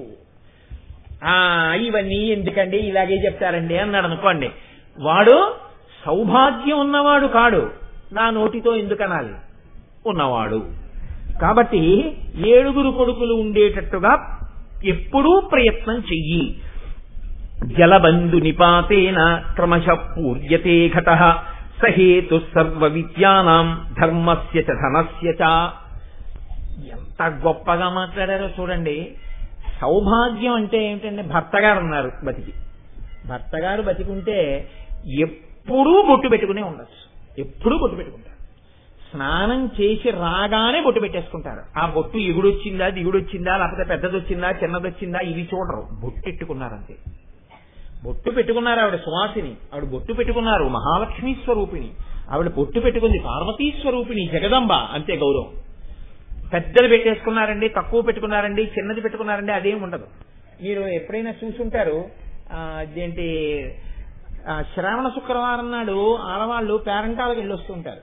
పేరంటానికి వెళ్ళొచ్చేసిన తర్వాత భార్య ముఖం వంక చూస్తే చిన్న బొట్టు పెట్టుకుని వెళ్ళిన దానికి ఇంత పెద్ద బొట్టుతో వస్తుంది. అంటే అది సౌభాగ్యం. ఇన్ని బొట్లు ఎప్పుడు పెట్టారు? ఆయన ఒక్కడుంటే పెట్టారు. ఆయన ఒక్కడుంటే ఇన్ని బొట్లు పెడుతూనే ఉండబడినట్టు ఎక్కడికెళ్ళినా బొట్టు పెట్టించుకుంటుంది, ఎక్కడికెళ్ళినా బొట్టు పెడుతుంది. ఈ అదృష్టం అంతా సౌభాగ్యం వల్ల వచ్చింది. ఆయన ఉండడం వల్ల ఇవన్నీ వచ్చాయి. అలా ప్రతి క్షణం నీవు ఈ అదృష్టాన్ని పొందుతూనే ఉన్నట్టు ఆయన ఉండడం వల్ల అమ్మవారి సౌభాగ్య కటాక్షం నీ ఎందుంటే ప్రతి క్షణం నీ కుండ నిండుతూ ఉంటుంది. ఈ కుండ వలన ఆ కుండ నిండుతూ ఉంటుంది. ఎలా నిండుతుందో తెలుసా? ఇదో ఘటం. ఈ ఘటము యొక్క నడువడి చేత ధర్మఘటం నిండుతూ ఉంటుంది. పక్కన తనని తాను ఉద్ధరించుకునే అమృత ఘటాన్ని నింపుకుంటాడు. ఎలా నింపుకుంటాడు? జలబిందు నిపాతే క్రమశ పూర్యతే ఘట. ఒక పంపు కింద నీళ్లు చుక్కా చుక్కా చుక్కా చుక్కా పడుతున్నాయి. కానీ నీటి కోసం ఆర్తితో ఉన్నాడు. పొద్దున్న కుండ పెట్టి వెళ్ళిపోయాడు. మర్నాడు పొద్దున్న వచ్చాడు, కుండ నిండిపోయింది. చుక్కా చుక్కా పడుతోందని అసలు కుండ పెట్టకుండా వెళ్ళిపోయాడు అనుకోండి, కుండ నిండుతుందా? నిండదు. కాబట్టి జలబిందు నిపాతేన, అసలు నువ్వు కొద్దో గొప్ప మొదలెట్టు, అసలు అనుష్ఠానం మొదలెట్టు. ఒక మంచి పని చేస్తాను, విన్నాను, నేను ఏదో ఒక మంచి పని మొదలెడతాను. ఇవాళ నుంచి ఒంట్లో ఓపిక ఉంది, ఈశ్వరార్చన చేస్తాను. ఒంట్లో ఓపిక ఉంది, ఈశ్వరుడికి ప్రదక్షిణం చేస్తాను. నా దగ్గర ఈ డబ్బు ఉంది, నేను పట్టుకెళ్ళి ఏదో దానం చేస్తాను. కొంత దానం చేస్తాను. నాకు వాక్కు ఉంది, నేను విష్ణు సహస్రనామ స్తోత్రం చదువుతాను. నాకు వాక్కు ఉంది, నేను లలితా సహస్రం చదువుకుంటాను. పూనిక మొదలుపెట్టు. పూనికతో నువ్వు అసలు అనుష్ఠాన పర్యంతంలోకి రా. వస్తే సౌభాగ్యం.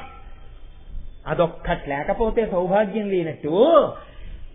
అసలు ఆ భావన ఇక్కడ లేనప్పుడు ఈ సౌభాగ్యం ఏమిటండి? ఉన్నవి ఉన్నట్టు ఉంటాయేమో కానీ అవి సౌభాగ్యాలేమవ్వయ్య, అవి బరువులైపోతాయి అంతే. కాబట్టి ఇది సహేతు సర్వ విద్యానాం ధర్మస్య చ ధనస్య చ. నీకున్నటువంటి విద్యయందు లోభగుణం లేకుండా 24 గంటల సమయం ఉంటే నువ్వు ఏది ఆశించకుండా, ఈశ్వరుడు నాకు కలగచేశాడు ఈ ఐశ్వర్యాన్ని, 4 మాటలు చదువుకోగలిగాను, 4 మాటలు చెప్పగలిగిన శక్తి కూడా నాకు తల్లి ఇచ్చింది. కాబట్టి ప్రతిరోజు 1-2 గంటలు నా తల్లిని సేవించుకుంటాను వాక్కులతో అని 2 గంటలు తల్లిని సేవించుకో. వాక్కులతో సేవించుకోవడానికి ప్రతిఫలం ఎందుకు నీకు? నీ ఇంట్లో నువ్వు పూజ చేసుకుంటే నీకు ఎవరు పట్టుకొచ్చి 11 రూపాయలు ఇవ్వరుగా. నువ్వు ఈశ్వరుణ్ణి సేవించుకోవడానికి 2 గంటలు వాక్కులు చెప్పడానికి అన్ని వేళలా తాంబూలమే ఉండక్కర్లేదుగా. పుచ్చుకుంటే నేనేం విమర్శించట్లేదు, కానీ అన్ని వేళలా తాంబూలం ఉండాలని నియమనం లేదుగా.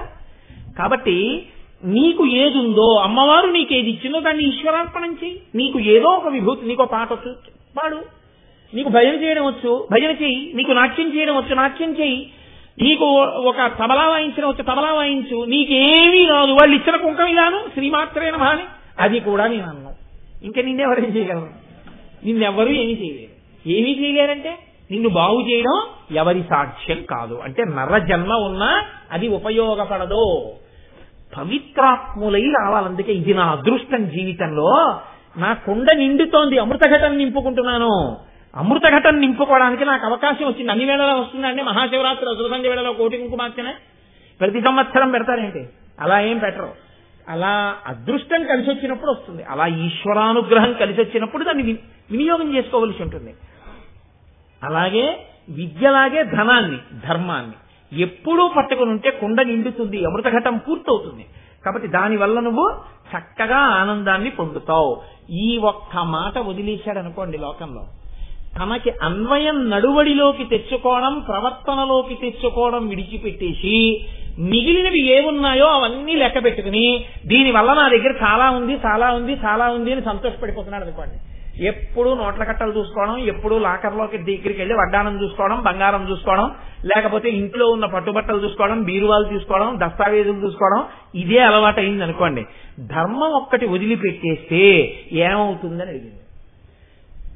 శాస్త్రం ఏం చెప్పిందో తెలుసా అండి? తేనెటీగ పోగేసినట్టు పోగేసి పోగేసి పోగేసి తీసుకొచ్చి ఇంట్లో పెట్టిన తర్వాత దాన్ని ఎప్పుడూ వినియోగించడం నువ్వు అలవాటు చేయలేదుగా.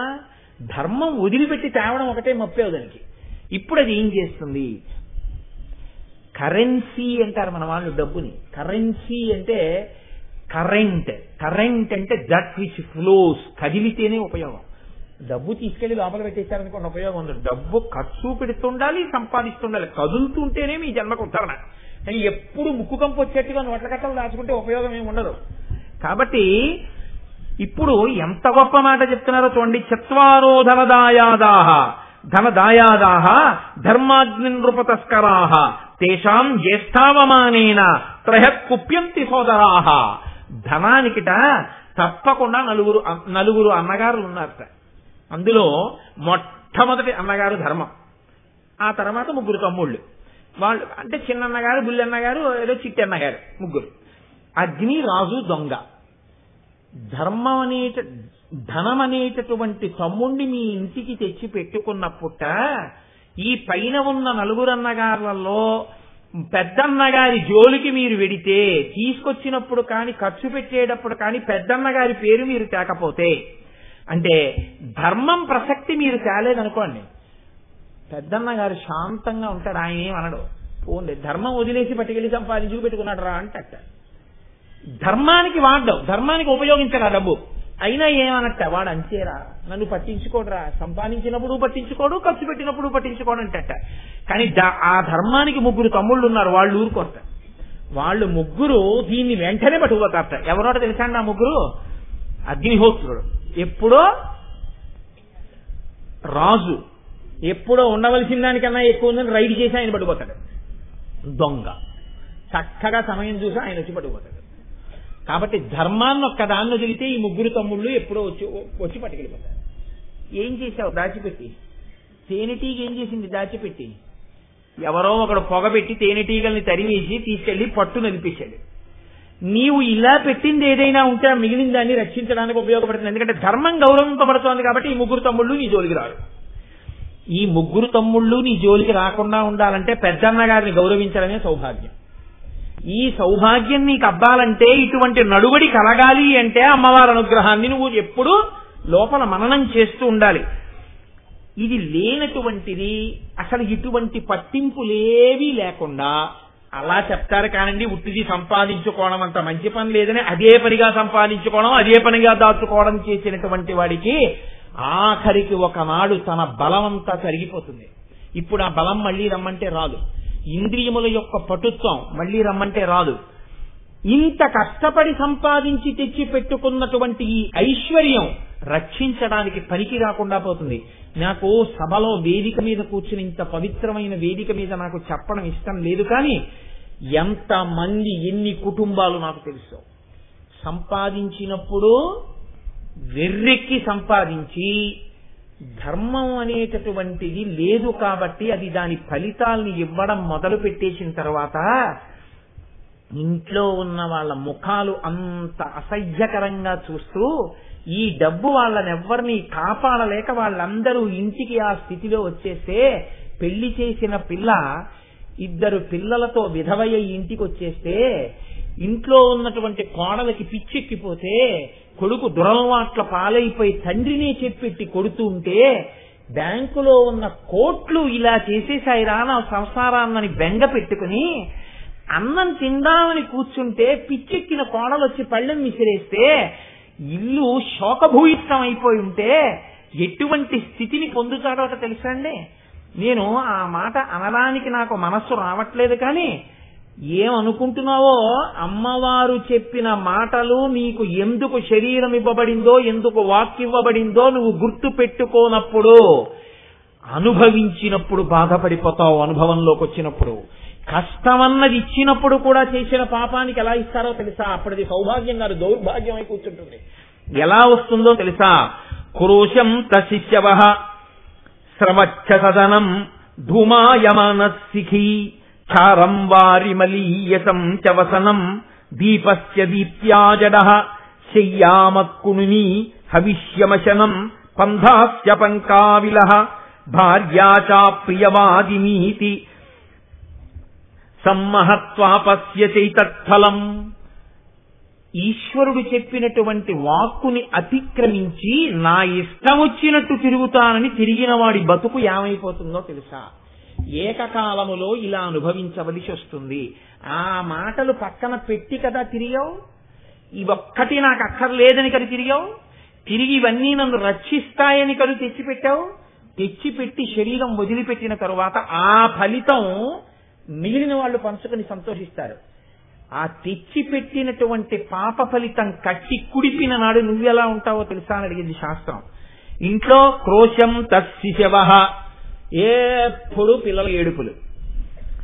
స్రవచ్చతదనం, వర్షంలోనేమో పైనుంచి ఇల్లు జల్లెడ కారిపోయినట్టు కారిపోతుంటుంది. ధూమాయమానశిఖి, ఏదైనా కనీసం పోని వండుకోవడానికి లేకపోతే పొయ్యి వెలిగించుకుందామంటే పొయ్యిలోంచి పొగ తప్ప మంట రాదు. అంటే పొడి కట్టె కూడా ఇంట్లో ఉండదు. క్షారం వారిమలీమసంచవసనం, పోన్లేరా కాసి నీళ్లు తాగుదామంటే ఆయన ఇంట్లో నూతి నీళ్లు ఒక్కటే ఉప్పగా ఉంటాయి. దీపస్య దీప్త్యా జడః, దీపం ఎప్పుడూ కొడిగట్టిపోతుంది, గాలి ఆగదు, ఇంట్లో పెట్టుకున్న దీపం ఆరిపోతూ ఉంటుంది. బట్ట దుర్గంధభూయిష్టమైన బట్ట తప్ప ఆ బట్టని ఏది పెట్టి ఉతికినా దానికి ఉన్న దుర్వాసన పోదు. అంత మలినమైన బట్టే కట్టుకుంటాడు జీవితంలో. శయ్యామత్కుని, తను తిన్నదేం లేదు, ఉన్న కొద్ది నెత్తురు తాగడానికి మంచం నిండా నల్లులే. హవిష్యమశనం, ఎప్పుడైనా తను తినడం అంటూ జరిగితే యజ్ఞంలో హవిష్యకి రుచి ఎలా చూడరో అలా తినవలసి వస్తుందంతే తప్పించి అమ్మయ్యా ఇవాళ ఇది తిన్నానని తృప్తిగా తినడానికి ఏమీ ఉండదు. పంధాశ్చ పంకావిలహ, ఎప్పుడైనా ఇంట్లోంచి బయటికి ఎడదామంటే ఆ ఇంటికి వచ్చి బింజెడు నీళ్లతో కాళ్ళు కడుక్కున్నా బురద ఇహ వదలదు, అంత బురదలో జీవితం. భార్యాచాప్రియవాది నీతి, పోన్లే ఇవన్నీ లేకపోయినా అనుకూలవతి అయిన భార్య సేద తీరుతానంటే బతికున్న నాళ్లు తిడుతూ ఉండే భార్యే దొరుకుతుంది. ఇది నీవు అమ్మవారి వాక్కు వదిలిన ఫలితం అని చెప్పారు. సౌభాగ్యం ఎక్కడుంది అంటే, సంతోషం ఎక్కడుంది అంటే ఆవిడ వాక్కుని వినడంలో ఉంది. ఆ తల్లి చెప్పడం అంటే వేదం చెప్పడం అండి. వేదాన్ని గౌరవించడం, ఏ పని నువ్వు చెయ్యాలో, మనుష్యుడిగా ఎందుకు పుట్టావో అవి చెయ్యడం, నిన్ను నువ్వు ఉద్ధరించుకోవడం. అలా అక్కర్లేదు నేను దాచింది నన్ను రక్షిస్తుందని అనుకున్నావా, నీవు అనుకున్న ఆలోచన ఎలా ఉంటుందో తెలుసా? అది సౌభాగ్యం అవదప్పుడు అప్పుడు ఎలా ఉంటుంది? శునఃపుచ్చమివ వ్యర్థం లుబ్ధిస్య పరిజీవనం గోపనేన హి గుహ్యస్య నచందం శనివారణే. కుక్కకో తోక ఉంటుంది, కానీ ఆ తోక ఆ కుక్క యొక్క మానాన్ని రక్షించడానికి పనికిరాదు, ఎందుకంటే ఇలా పైకి తిరిగి ఉంటుంది. పోని ఒంటి మీద వాళ్ళని ఈగలు తోడడానికి అసలు పనికిరాదు. కాబట్టి కుక్క తోక ఎంత గొప్పగా పనికొస్తుందో దాని మానం రక్షించడానికి పనికిరాదు, దాని ఒంటి మీద ఈగలు తోడడానికి పనికిరాదు. కుక్క తోక ఎంత పనికొస్తుందో అమ్మవారి యొక్క వాక్కుని వేదాన్ని విడిచిపెట్టి నిన్ను నువ్వు రక్షించుకోగలనుకుని నీ బలాన్ని విశృంఖలత్వం చేసి నువ్వు సంపాదించింది నీ నడువడి నిన్ను కుక్క తోక రక్షించినంత రక్షించగలవు. వేదాన్ని భగవంతుణ్ణి నమ్ముకున్నవాడు ఎక్కడికి వెళ్ళినా రక్షింపబడతాడు. ఈశ్వర కృప కాపాడుతుంది, అది సౌభాగ్యం. ఎక్కడికి వెళ్ళినా అయ్యో ఆవిడ ముత్తైదు అండి అంటారంతే. ఆవిడ ముత్తైదువా, ఆవిడ 30 రూపాయల చీర కట్టుకుందా, మెళ్ళో బంగారం మంగళసూత్రం వేసుకుందా చూడరు. పసుపు తాడు నల్లపూసలు, కానీ ఆవిడ ఒక్క ముతక చీర కట్టుకునుంది. అయినా అమ్మ ముత్తైదువా, మీరు ఎదురొచ్చారు, రండి రండి సంతోషంగా పెడతారు.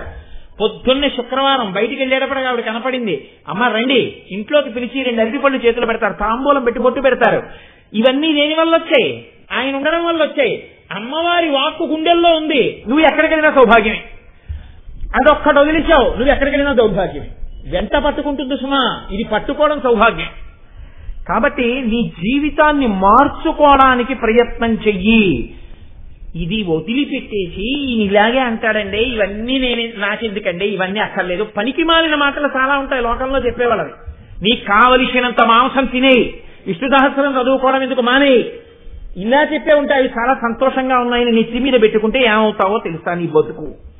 రత్నాకర కిం కురితే స్వరత్నైః వింధ్యాచల కిం కరిభిః కరోతి శ్రీఖండ ఖండైః మలయాచల కిం పరోపకారాయ సతాం విభూతయః.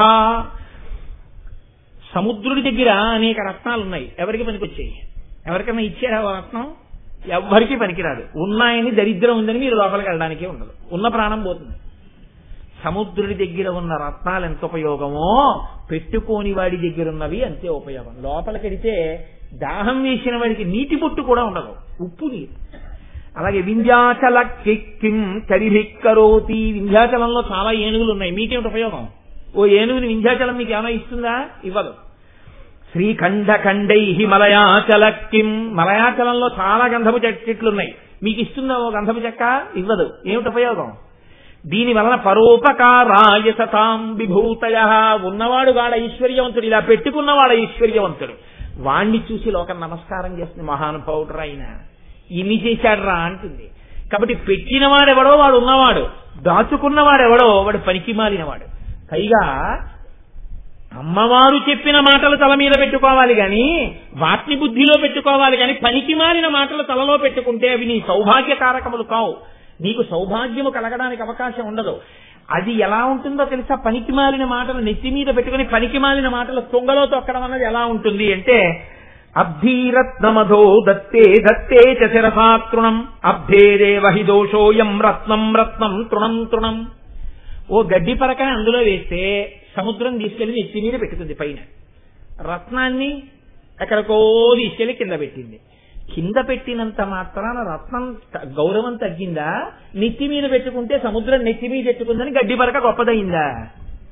అది సముద్రమే కావచ్చండి, అది ఎంత సముద్రం అయితే మాత్రం సముద్రం కదండి, సముద్రం మీద గడ్డి పరక కదండి, అంటే సముద్రం నెత్తి మీద గడ్డి పరక నెత్తింది కదండి, అందుకని సముద్రంలో వచ్చిన గడ్డి పరకని గౌరవిస్తారంటే సముద్రం యొక్క బుద్ధిహీనత అంటారంతే.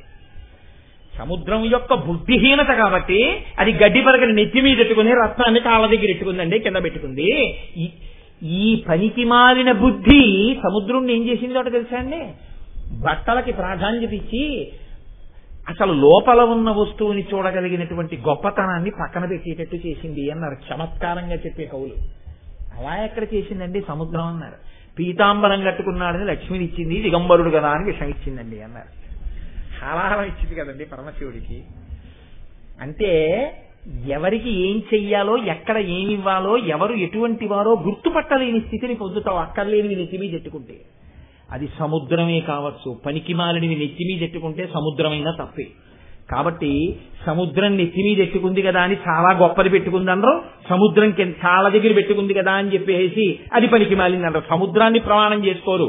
కాళ్ళ దగ్గర పెట్టినా రత్నం రత్నమే, నెత్తి మీద పెట్టుకున్నా గడ్డి పరక గడ్డి పరకే. పైగా నెత్తి మీద గడ్డి పరక పెట్టుకున్నావు, కాళ్ళ దగ్గర రత్నం పెట్టుకున్నావు, నువ్వు పనికి మాలినవాడి అంటారు. అమ్మవారు, వేదము, ఉపనిషత్తులు, పెద్దలు, శాస్త్రములు ఏవి చెప్పాయో అవి తల మీద పెట్టుకోవడం నీ జన్మ సౌభాగ్యం. అవి తొంగలో తొక్కి కాళ్ళ దగ్గర పెట్టి పనికి మాలినవి నీ నెత్తి మీద పెట్టుకోవడం నీ జన్మ దౌర్భాగ్యం అయిపోతుందిరా. ఇది భక్త సౌభాగ్యదాయిని. ఎవరు భక్తులై అమ్మవారికి నమస్కారం చేస్తారో వాళ్ళకి ఏవి నెత్తి మీద పెట్టుకోవాలో ఆవిడ తెలియచేస్తుంది.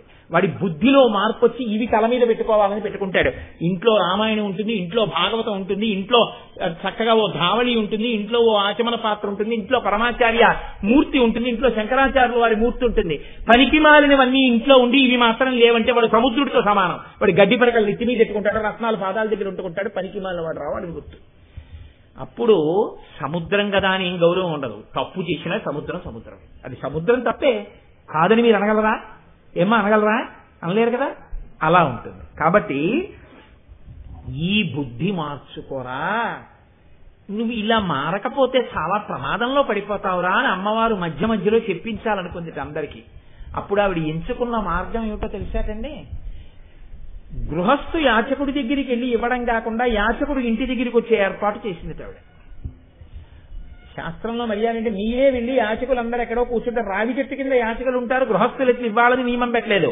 యాచకుడు గృహస్థు ఇంటి దగ్గరికి వెళ్ళి యాచించుకోండి అని పెట్టింది ఆవిడ. అందుకని యాచకుడు ఏం చేస్తున్నాడు?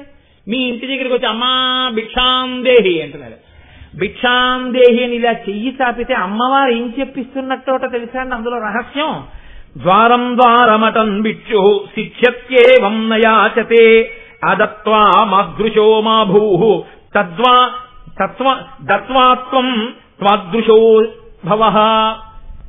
అమ్మా నేను కిందటి జన్మలో ఇలాగే ఇంట్లో ఉండేవాణ్ణి, ఎవరైనా వచ్చి అమ్మా అనేటప్పటికి తలుపులు వేశానమ్మా, ఇప్పుడు ఈ జన్మలో ఇలా వచ్చి నించున్నాను.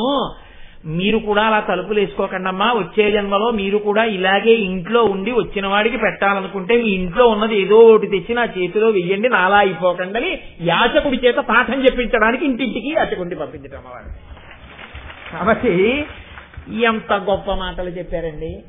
అయితే ఇన్ని చెప్పినా, ఇన్ని చెప్పేవాడు ఉన్నా, వాడి పక్కనే కూర్చుంటున్నా, వాడితోనే ఉంటున్నా మార్పు రానివాడిగానే ఉంటాడు. ఎందుకుంటాడు అంటే వాడికి లోపల సారం లేదు, అసలు రసం లేదు, అసలు తెలుసుకుందామన్న జిజ్ఞాస లేదు. అది నరపశువు, నరజన్మలో ఉంది కానీ పశువు, కాబట్టి అది పట్టుకోదు. అంటే అమ్మవారి అనుగ్రహమునకు నోచుకున్న జన్మ కాదా జన్మ. అది ఎలా ఉంటుందన్నారో తెలుసా అండి? మలయాచల సంసర్గాన్న వేణుశ్చందనాయతే అంతఃసార విహీనానాం రసక్కినోపజాయతే. ఒకే పర్వత శిఖరం మీద గంధపు చెట్టు ఉంది, పక్కన వెదురు చెట్టు ఉంది. వెదురు చెట్టు ఆకులు గంధపు చెట్టు ఆకులను ఒరుచుకుంటున్నాయి. గంధపు చెట్టు అవి ఒరుచుకున్నాయని ఈ కర్రకి ఎప్పుడైనా గంధం చెట్టు యొక్క సువాసన వస్తుందా? గంధం చెట్టు సువాసన ఎప్పటికీ వెదురు చెట్టుకు రాదు. వెదురు కర్రే, గంధం కర్రే. జన్మతః అదంటే ఇది ఇంతే. పక్కనే కూర్చున్నా, అక్కడే ఉంటున్నా, ఆయనతో తిరుగుతున్నా, ఆయనతో మాట్లాడుతున్నా, ఆయనతో జీవితం అంతా గడుపుతున్నా, కొంతమందికి ఆయన వలన ఉపయోగమును పొందలేని స్థితి ఉండవచ్చు. ఎందుకు ఉండవచ్చు? తాను ఎదురుగానే ఉండడానికి ఇష్టపడుతోంది. అంటే మార్పు తెచ్చుకుందామన్న జిజ్ఞాస మీకు లేనంతసేపు ఎన్ని శాస్త్రములున్నా, ఎంతమంది యాచకులున్నా, ఎంతమంది గురువులున్నా, ఎన్ని పురాణములున్నా, ఎన్ని శ్లోకాలున్నా, ఎన్ని చెప్పినా మస్తిష్కమునకెక్కదు. ఈ ఎక్కనంతసేపు ఉపయోగం ఉండదు కదా. ఒక పెద్ద ప్రమాదం ఒకటి పొంచి ఉంటుంది. ఏమిటో తెలుసా అండి? అటువంటి వాణ్ణి తీసుకొచ్చి మీరు అదే పనిగా పక్కన కూర్చోబెట్టుకున్నారనుకోండి, ఆ వినయం రావట్లేదు, ఆ మార్పు రావట్లేదు. సరికదా, ఆయన ఎందుకు వస్తాడు మీ పక్కకి అంటే మీరనుకుంటున్నారు చాలా భక్తితో కూర్చుంటున్నాడు మీ పక్కనని మీరనుకుంటున్నారు. ఈ పక్కన కూర్చోవడం మార్పు లేకుండా పక్కన కూర్చున్న వాడి పట్ల ఉపేక్ష వహిస్తే, తాను చాలా భక్తితో ఉన్నటువంటి వాడు, చాలా కష్టపడి ఈశ్వరుడి దగ్గరికి ప్రస్థానం చేస్తున్నవాడు, ఈశ్వరుణ్ణి చేరుకోవాలన్న తాపత్రయంలో ఉన్నవాడు, ఈశ్వరుడి మీద భక్తి లేకుండా వేలంబరం కోసం మాత్రమే తిరిగేటటువంటి వాళ్ళకి పెద్ద పీటలు వేసేస్తే, అలాంటి వాళ్ళకి మించిన మర్యాదనిచ్చి దగ్గర కూర్చోపెట్టుకుంటే మారుతారేమోనని మీరు ఇచ్చిన అవకాశం వాళ్ళు సద్వినియోగం చేసుకోవట్లేదని మీకు స్పష్టంగా తెలిసిపోయాక కూడా మీరు వాళ్ళని పక్కన కూర్చోబెట్టుకుంటే ప్రమాదం ఎవరికి వస్తుందో తెలుసా? వాళ్ళకి కాదు, మీకే వస్తుంది. ఎందుకు వస్తుందో తెలుసా? ఎంత గొప్ప మాట చెప్పారంటే, గోమూత్రమాత్రేణ పయో వినష్టం తక్రస్య గోమూత్రశతేన కింవా అత్యల్ప పాపైర్విపదశుచీనాం పాపాత్మనాం పాపశతేన కింవా. ఆవు యొక్క పాలు పడడానికి ఉన్నటువంటి పొదుగుకి చాలా దగ్గరలోంచి మూత్రం కూడా పడుతుంది. ఆవు వెనక 2 కాళ్ళ దగ్గర పితుకులలోంచి పాలు ఎక్కడ పడతాయో దానికి చాలా దగ్గరలోంచి ఆవు మూత్రస్థానంలోంచి మూత్రం కూడా పడుతుంది. ఆవు శరీరంలోంచే వస్తోంది కదా అని చెప్పి పక్కనే పడుతోంది కదా అని పాలు పిండుతున్నవాడు పాలని కొంచెం ఆమరపాటుగా ఉంటే కాస్త మూత్రం అందులో పడింది అనుకోండి, ఆ పాలు విరిగిపోతాయి. పక్కనే ఉన్నది మూత్రమని తెలిసి కూడా గోమూత్రమే కదా, గోవులోంచి వస్తోంది కదా, అది ఏమి చెయ్యదనుకుని నువ్వు పక్కకి రానిచ్చావో పాలు విరిగిపోయాయి. ఒకవేళ అది మజ్జిగ అయ్యుంటే పక్కనున్నది, అంత మూత్రం అందులో పడినా పలసనవుతుంది కానీ మజ్జిగ విరగదు. దుష్టుణ్ణి కానీ పక్కన కూర్చోబెట్టుకుని వాడు మారకపోగా వాడికి అది వేలంబరం కింద స్వీకరించడం వాడికి అలవాటైతే, వాడు దాన్ని తనదైన కోణంలో మాత్రమే చూడడం అలవాటు చేసుకుని దాన్ని కూడా ఆధ్యాత్మిక సభల్ని, ఆధ్యాత్మిక జీవితాన్ని, ఆధ్యాత్మికంగా ఉండవలసినటువంటి సంబంధాన్ని, అనుబంధాన్ని కూడా వ్యక్తిగత ప్రయోజనాలకు వాడుకోవడం అలవాటైపోయినటువంటి వాణ్ణి ఫోన్లే అని 1 సారి 2 సార్లు 3 సార్లు 4 సార్లు కాకుండా నువ్వు ఉపేక్ష వహిస్తే వాడిది బానే ఉందనుకుని ఇక వ్యక్తిగత ప్రయోజనానికి నీ అనుబంధాన్ని వాడుకోవడం వాడు అలవాటు చేసేసుకుంటే అటువంటి వాడిని పక్కన కూర్చోపెట్టుకుంటే మూత్రం పడ్డ పాలు విరిగిపోయినట్టు నువ్వు పాడైపోతావు. నీ స్వరూపం నాశనం అయిపోతుంది, నీకు అపకీర్తి వచ్చేస్తుంది. అది మజ్జిగ పలకబడుతుంది. దుర్జనుడికి ఏముందండి, ఇక్కడ అయిపోయింది ఇంకో చోటు పోతాడు. వాడి ప్రవృత్తిలో మార్పు ఉండదు, వాడు ఇక్కడ వదిలేస్తాడు ఇంకోటి బతుకుంటాడు. కానీ ఒకసారి విరిగిపోయింది అనుకోండి, పాలకుండలో పాలు విరిగిపోయి అనుకోండి, ఇంకా పాల స్వరూపం పోయినట్టు. అవి ఎందుకు పనికిరావు. విరిగిపోయిన పాలతో చేసిన పదార్థం ఏదైనా తింటే మళ్లీ ఉపనయనం చేసుకోవాలి, అంత మహాపాపం. కాబట్టి ఉత్తర క్షణం దాన్ని బయట పోసేయవలసిందే పాలు విరిగితే. అంటే అసలు ఉపనయనము చేసుకున్న బ్రహ్మచారి వాసన కూడా చూడడు. విరిగిన పాలు ఇంట్లో ఉన్నాయంటే ఉత్తర క్షణం బయట పోసేయాలి, అసలు ఇంట్లో ఉండడానికి కూడా వీల్లేదు. మజ్జిగో అది అలాగే ఉంది, మూత్రం పడ్డా కూడా ఇంకో కాసి నీళ్ళు వేసుకుని కాస్త కరివేపాకు వేసుకుని కాస్త కొత్తిమీర వేసుకుని కాస్త ఉప్పు వేసుకుని కలిపేసుకుని తాగేస్తారు. పాలేమయ్యాయి, బయట పోసేశారు. నీలోంచి రావలసిన ఆ వస్తువు, కానీ అటువంటి వస్తువుని నీ పక్కన పెట్టుకున్నందుకు నువ్వు పాడైపోయావు. కాబట్టి దుష్టులను దగ్గరకు చేర్చకో. వాడికి ఎలా ఉంటుందో తెలుసా? పరమదుష్టుడైనటువంటి వాడు, వాడికి ఎందుకు పనికొస్తుంది ఆధ్యాత్మిక సభ, గురువులతోడి సంగము వాడికి ఎందుకు పనికొస్తుంది అంటే తన ఉన్నతి కొరకు వాడుకోడు, కేవలం వ్యక్తిగత ప్రయోజనముల మీదే దృష్టి పెట్టుకుని ఎప్పుడు వాడడం మొదలు పెడతాడు. అది 4 సార్లు 5 సార్లు నువ్వు ఉపేక్ష వహించచ్చు. ఇక తొండ ముదిరి మోసర వెళ్ళవుతోంది నువ్వు గుర్తించగానే దూరం పెట్టేయాలంటే, లేకపోతే పాలు విరిగిపోతాయండి. ఇది ఎలా ఉంటుందో తెలుసా చమత్కారం? ఆధ్యాత్మిక జీవనంలో కష్టపడేవాడు ఒకడు, ఆయన పేరు పాడైపోగా బాగుపడేవాడు ఒకడు. చాలా చిత్రంగా ఉంటారండి. అసలు ఆయనకి ఏ పాపం తెలియదు, ఆయన పేరు చెప్పుకుని కొంతమంది బతికేయడం మొదలు పెడతారు. అలాంటి వాళ్ళని దూరంగా పెట్టవలసి ఉంటుంది. అది ఎలా ఉంటుంది దానికి ఒక ఉపమానం చెప్తున్నారు. ఇది సౌభాగ్యం అంటేనండి. వైక్లభ్యం వచ్చినప్పుడు తట్టుకుని జాగ్రత్తగా వాళ్ళని దూరం చేసుకుని నువ్వు నిలబడాలి, అంతేగాని అంతకాగిపోయే ప్రయత్నం చేస్తే గోమూత్రం పాలల్లో పడిపోతుంది. వదిలిపెట్టేయాలంటే నిర్దాక్షిణ్యంగా వదిలిపెట్టాలి. కష్టావేదవ్యధా కష్టో నిత్యముద్వహన క్రమ శ్రవణానామలంకార కపోలస్యతు కుండలం. చూడండి ఎంత విచిత్రం అంటే, చెవిని కుడతారు. చెవిని కుట్టడం అంటే చెవికి కన్నం పెడతారు. బాధ ఎవరిది? చెవిదే. చెవికి కన్నం పెడితే ఎవరు బాధపడతారండి? చెవే బాధపడుతుంది. చెవికి కన్నం పెడితే నెత్తురు ఇందులోంచి వస్తుంది, చెవిలోంచే వస్తుంది. ఇప్పుడు ఇంత కన్నం పడిన తర్వాత కన్నం మళ్ళీ మూసుకుపోకుండా ఓ పుల్ల పెట్టేస్తారు. పుల్ల పెట్టేస్తే అది చుట్టూ ఊరుకుని ఆ కన్నం అలా ఉండిపోతుంది. ఇప్పుడు వికారం ఎవరు పొందింది? చెవి పొందింది. కన్నం లేకుండా ఈశ్వరుడు ఇస్తే దానికి కన్నం పెట్టారు. ఇప్పుడు ఈ కన్నం పెట్టిన తర్వాత దీనికి ఒక బరువు ఇచ్చారు, దీనికి తీసుకొచ్చి ఓ దుద్దు పెట్టారు. ఇప్పుడు ఈ దుద్దు పెట్టిన తర్వాత బరువు ఎవరు మోస్తున్నారు? మొయ్యవలసిన అవసరం లేని చెవి బరువు ఎవరు మోస్తున్నారు? చెవి మోస్తుంది. ఈ కష్టం, కుట్టపడ్డం, కన్నం పడ్డం, మొయ్యడం చెవిది. చాలా అందంగా కనపడేది ఏది? పక్కనున్న బొగ్గ. పనికి మారిన వాడిని తీసుకొచ్చి నువ్వు పక్కనెట్టుకుంటే వాడు నిన్ను వాడుకుని అలా వృద్ధిలోకి వస్తున్నాను అనుకుని వృద్ధిలోకి వస్తాడు, ఇలా పాడైపోతావు. కాబట్టి వాడిని పక్కన పెట్టుకోకు. అలాంటి వాడిని నిర్దాక్షిణ్యంగా వదిలేయి, వాడిని దగ్గరికి చేరనివ్వకో. వాడు ఆధ్యాత్మిక జీవనాన్ని వ్యక్తిగత ప్రయోజనానికి వాడుకునే లక్షణం ఉన్నవాడని నీకు అర్థమైంది, వాడిని దగ్గరికి రానివ్వకు. నిన్ను ఆధ్యాత్మిక జీవనంలో ఇంకో 2 మెట్లెక్కించడానికి తనదైన సాయం ఆయన చేస్తాడు. ఇప్పుడు నీ అనుష్ఠానంలో కూడా నువ్వు ఆయన గురించి ప్రార్థన చేయి, ఆయన అడగక్కర్లేదు. నువ్వు ఒక మంచి పని చేయడానికి, నువ్వు ఒక పుణ్యకార్యం చేయడానికి నువ్వు అడగకపోయినా ఆయన ఉపకారం చేసి నిన్ను ప్రోత్సాహపరుస్తుంటాడు. నీ నుంచి ఆయన కోరుకున్న ప్రతిఫలం లేదు. ప్రతిఫలం లేకుండా నిన్ను ప్రోత్సహిస్తాడు. నువ్వు ఆయన అడగకపోయినా ఆయన కుటుంబం కోసం, ఆయన కోసం నువ్వు ప్రార్థన చెయ్యాలి. కాదు, ఆయన అశ్వమేధయాగం చేస్తే ఎంత ఫలితమో అంత పుణ్యం ఆయన ఖాతాలో పడిపోతుంది. ఎందుకని? ఒక వ్యక్తి ఆధ్యాత్మ జీవనంలో నడవడానికి ప్రోత్సాహం చేశాడు.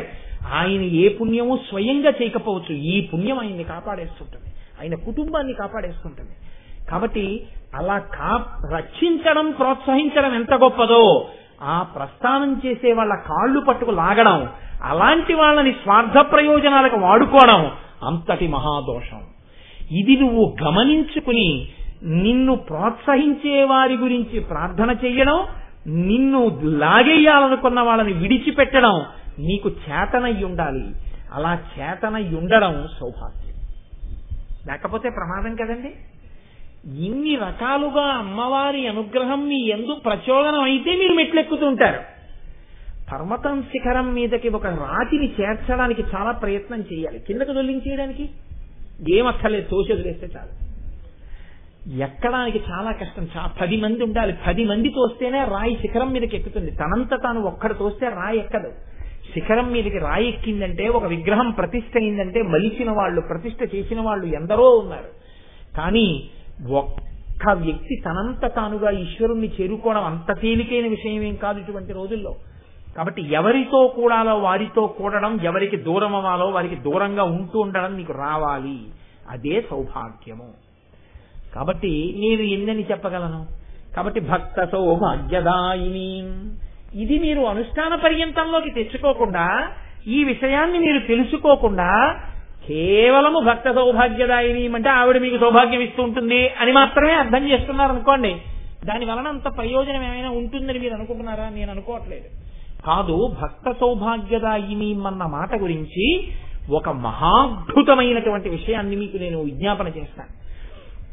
ఇది ఎంత గొప్పదన్నారంటే శాస్త్రంలో, ఇది విన్న వాళ్ళకి దుర్గా కటాక్షం కలుగుతుంది అని ప్రమాణం. పూర్వకాలంలో అయోధ్య నగరాన్ని పరిపాలిస్తుండేవాడు ధ్రువసంధి అనబడేటటువంటి రాజు. ఆ రాజుగారికి 2 భార్యలు. పెద్ద భార్య పేరు మనోరమ, రెండో భార్య పేరు లీలావతి. 2 భార్యలు భర్త గారు ఉన్నారు కాబట్టి అనుకూలంగా ఉన్నారు, సంతోషంగా కాలం గడిచిపోతోంది. 2 గర్భం ధరించారు. 2కి చెరుకో కొడుకు పుట్టారు. పెద్దావిడ మనోరమకి పుట్టినటువంటి కొడుకు పేరు సుదర్శనుడు. లీలావతి రెండో భార్యకు పుట్టినటువంటి కొడుకు పేరు శత్రుజిత్. శత్రుజిత్ మాటకారి, చమత్కారి, సమర్థుడు, 10 మందిని కలుపుకోగలిగినవాడు. పెద్ద భార్య యొక్క కుమారుడైనటువంటి సుదర్శనుడు మాటకారి కాడు, పరమ నిజాయితీపరుడు, వినయం కలిగినవాడు, భక్తి కలిగినవాడు. పెద్ద భార్య పెద్ద కుమారుడికి పట్టాభిషేకం జరుగుతుంది కనుక లోకంలో సంతోషంగా ఉన్నారు, రోజులు గడిచిపోతున్నాయి. ఒకానొక నాడు ఈ రాజ్యాన్ని పరిపాలన చేసేటటువంటి తండ్రి అయినటువంటి ధ్రువసంధి వేటాడడానికి వెళ్ళాడు. ఒక వెదురు పొదలో దాక్కుని ఉన్నటువంటి సింహం మీదకి బాణాలు వేశాడు. ఆ సింహం ఒక్కసారి కుప్పించి లంఘించి రాజు మీద పడింది. పడి పంజా దెబ్బ ఆయన వక్షస్థలం మీద కొట్టింది. రాజు కూడా తన వరలో ఉన్న బాకు తీసి దాని యొక్క గుండెల్లోకి గుచ్చాడు. ఏకకాలంలో సింహము చచ్చిపోయింది, రాజు చచ్చిపోయాడు. రాజు బతికున్నంత కాలం ఇబ్బంది రాలేదు. ఇప్పుడు ఈ వార్త రాజధానికి చేరింది. రాజధానికి చేరగానే చాలా దూరదృష్టితో సైన్యాల్ని తీసుకుని 2 వచ్చారు. వాళ్ళు వచ్చింది కేవలం పరామర్శకు వచ్చిన వాళ్ళు కాదు. పెద్ద భార్య యొక్క కుమారుడైనటువంటి వాడు సుదర్శనుడు, పెద్ద భార్య యొక్క తండ్రి గారైనటువంటి వాడు శూరసేనుడు, ఆయన వచ్చాడు. రెండో భార్య యొక్క తండ్రి యుధాజిత్, ఆయన వచ్చాడు. వచ్చేటప్పుడు 2 సైన్యాన్ని తీసుకుని వచ్చారు. ఎందుకు రావాలి అంటే అల్లుడు మరణించాడు, వాళ్ళ బాధ అది కాదు. ఇప్పుడు పెద్ద భార్య యొక్క పెద్ద కొడుకు కనుక నా మనవడికే రాజ్యాభిషేకం చేయించాలి అని ఆయన వచ్చాడు. ఆ తాతగారు వీణ్ణి ఎల్లాగోలా పక్కన పెట్టించి నా మనవడికి పట్టాభిషేకం చేయించాలని యుధాజిత్ వచ్చాడు. సుదర్శనుడికి అంత శక్తి లేదు, 10 మందితో కలవలేడు, 10 మందిని కలుపుకోలేడు. నా మనవడు చాలా శక్తి కలిగిన వాడు, యుద్ధం చెయ్యగలిగిన వాడు, పరాక్రమం ఉన్నవాడు, 10 మందిని కలుపుకోగలిగిన వాడు. శక్తికి గొప్పతనం గాని కేవలము పుట్టుక అర్హత ఎలా అవుతుంది? నా మనవడికి పట్టాభిషేకం చేయమని యుధాజిత్ అన్నాడు. అదెలా కుదురుతుంది? దుర్మార్గుడు కాడు, దుష్టగుణాలు లేవు, మంచివాడు. ఆయనకున్నంత సమర్థత లేకపోవచ్చు కానీ పెద్ద కొడుకు కాబట్టి నా కూతురు యొక్క కుమారుడికే రాజ్యాభిషేకం జరగాలని శూరసేనుడు వాదించాడు.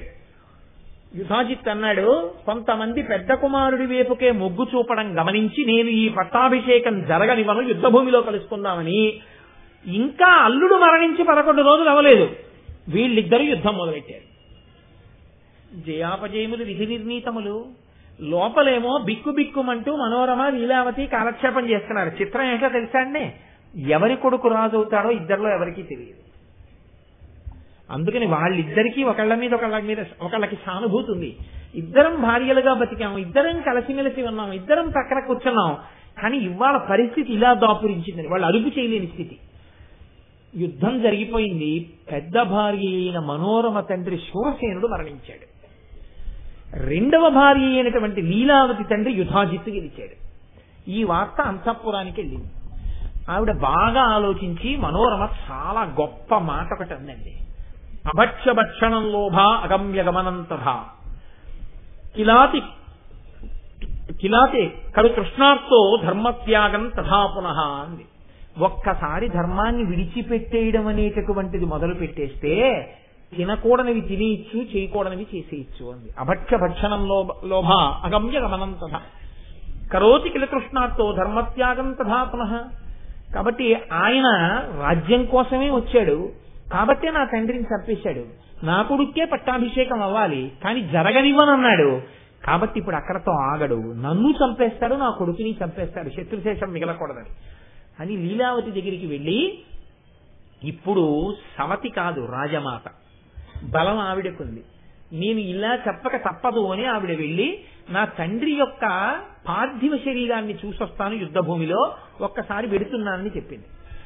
ఆవిడ దగ్గర అంతఃపురంలో పరిచారికులుగా నపుంసకులు ఉంటారు. ఒక నపుంసకుడిని పిలిచి వేషం మార్చి కాశీనగరంలో సుబాహుడనేటటువంటి ఒక రాజు నాకు తెలుసున్నవాడే, అక్కడికి వెళ్ళిపోదామని చెప్పి ఆ నపుంసకుడు చెప్తే ఈవిడ తన కుమారుణ్ణి తీసుకుని యుద్ధభూమికి వెళ్లి తండ్రికి అంత్యేష్టి సంస్కారం చేయించి అక్కడి నుంచే బయలుదేరి కాశీరాజ్యానికి వెళ్ళిపోతోంది. గంగానది దాకా వెళ్లేటప్పటికి దొంగలు మీద పడి ఆవిడ తెచ్చుకున్నవన్నీ కూడా దోచేసుకున్నారు. ఇప్పుడు ఎంత దరిద్రం వచ్చిందంటే ఆవిడ బిడ్డ ఈ నపుంసకుడు తప్ప ఎవరూ లేరు. ఆవిడ అలాగే గంగా తీరంలో ఉన్న భారద్వాజ మహర్షి యొక్క ఆశ్రమానికి వెళ్ళింది. ఆయన ఆడావిడ వచ్చిందని చూసి ఎవరు మీరని అడిగాడు. ఆవిడంది ఆప్తస్య రక్షణే పుణ్యం యజ్ఞాధికముదాహృతం భయత్రస్త దీనస్య విశేష ఫలదం స్మృతం అంది. అయ్యా మీకు తెలియని ధర్మం కాదు, 100 యజ్ఞములు చేస్తే ఎంత ఫలితం వస్తుందో అంతకన్నా ఎక్కువ ఫలితం ఆర్తితో ఉన్న వాళ్ళని రక్షిస్తే వస్తుంది.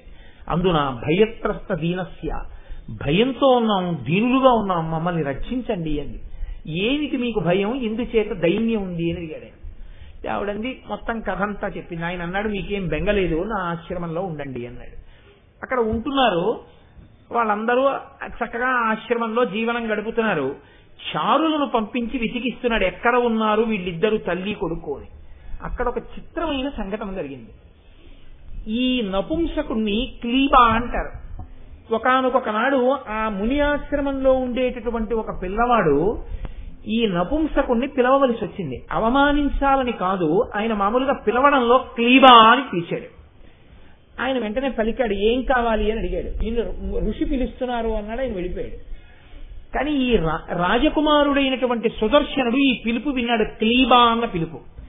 ఇదేదో భలే ఉందిరా, క్లీబా క్లీబా అన్న అక్షరం భలే ఉందని క్లీ పక్కన సున్న పెట్టాడు, క్లీం అయింది.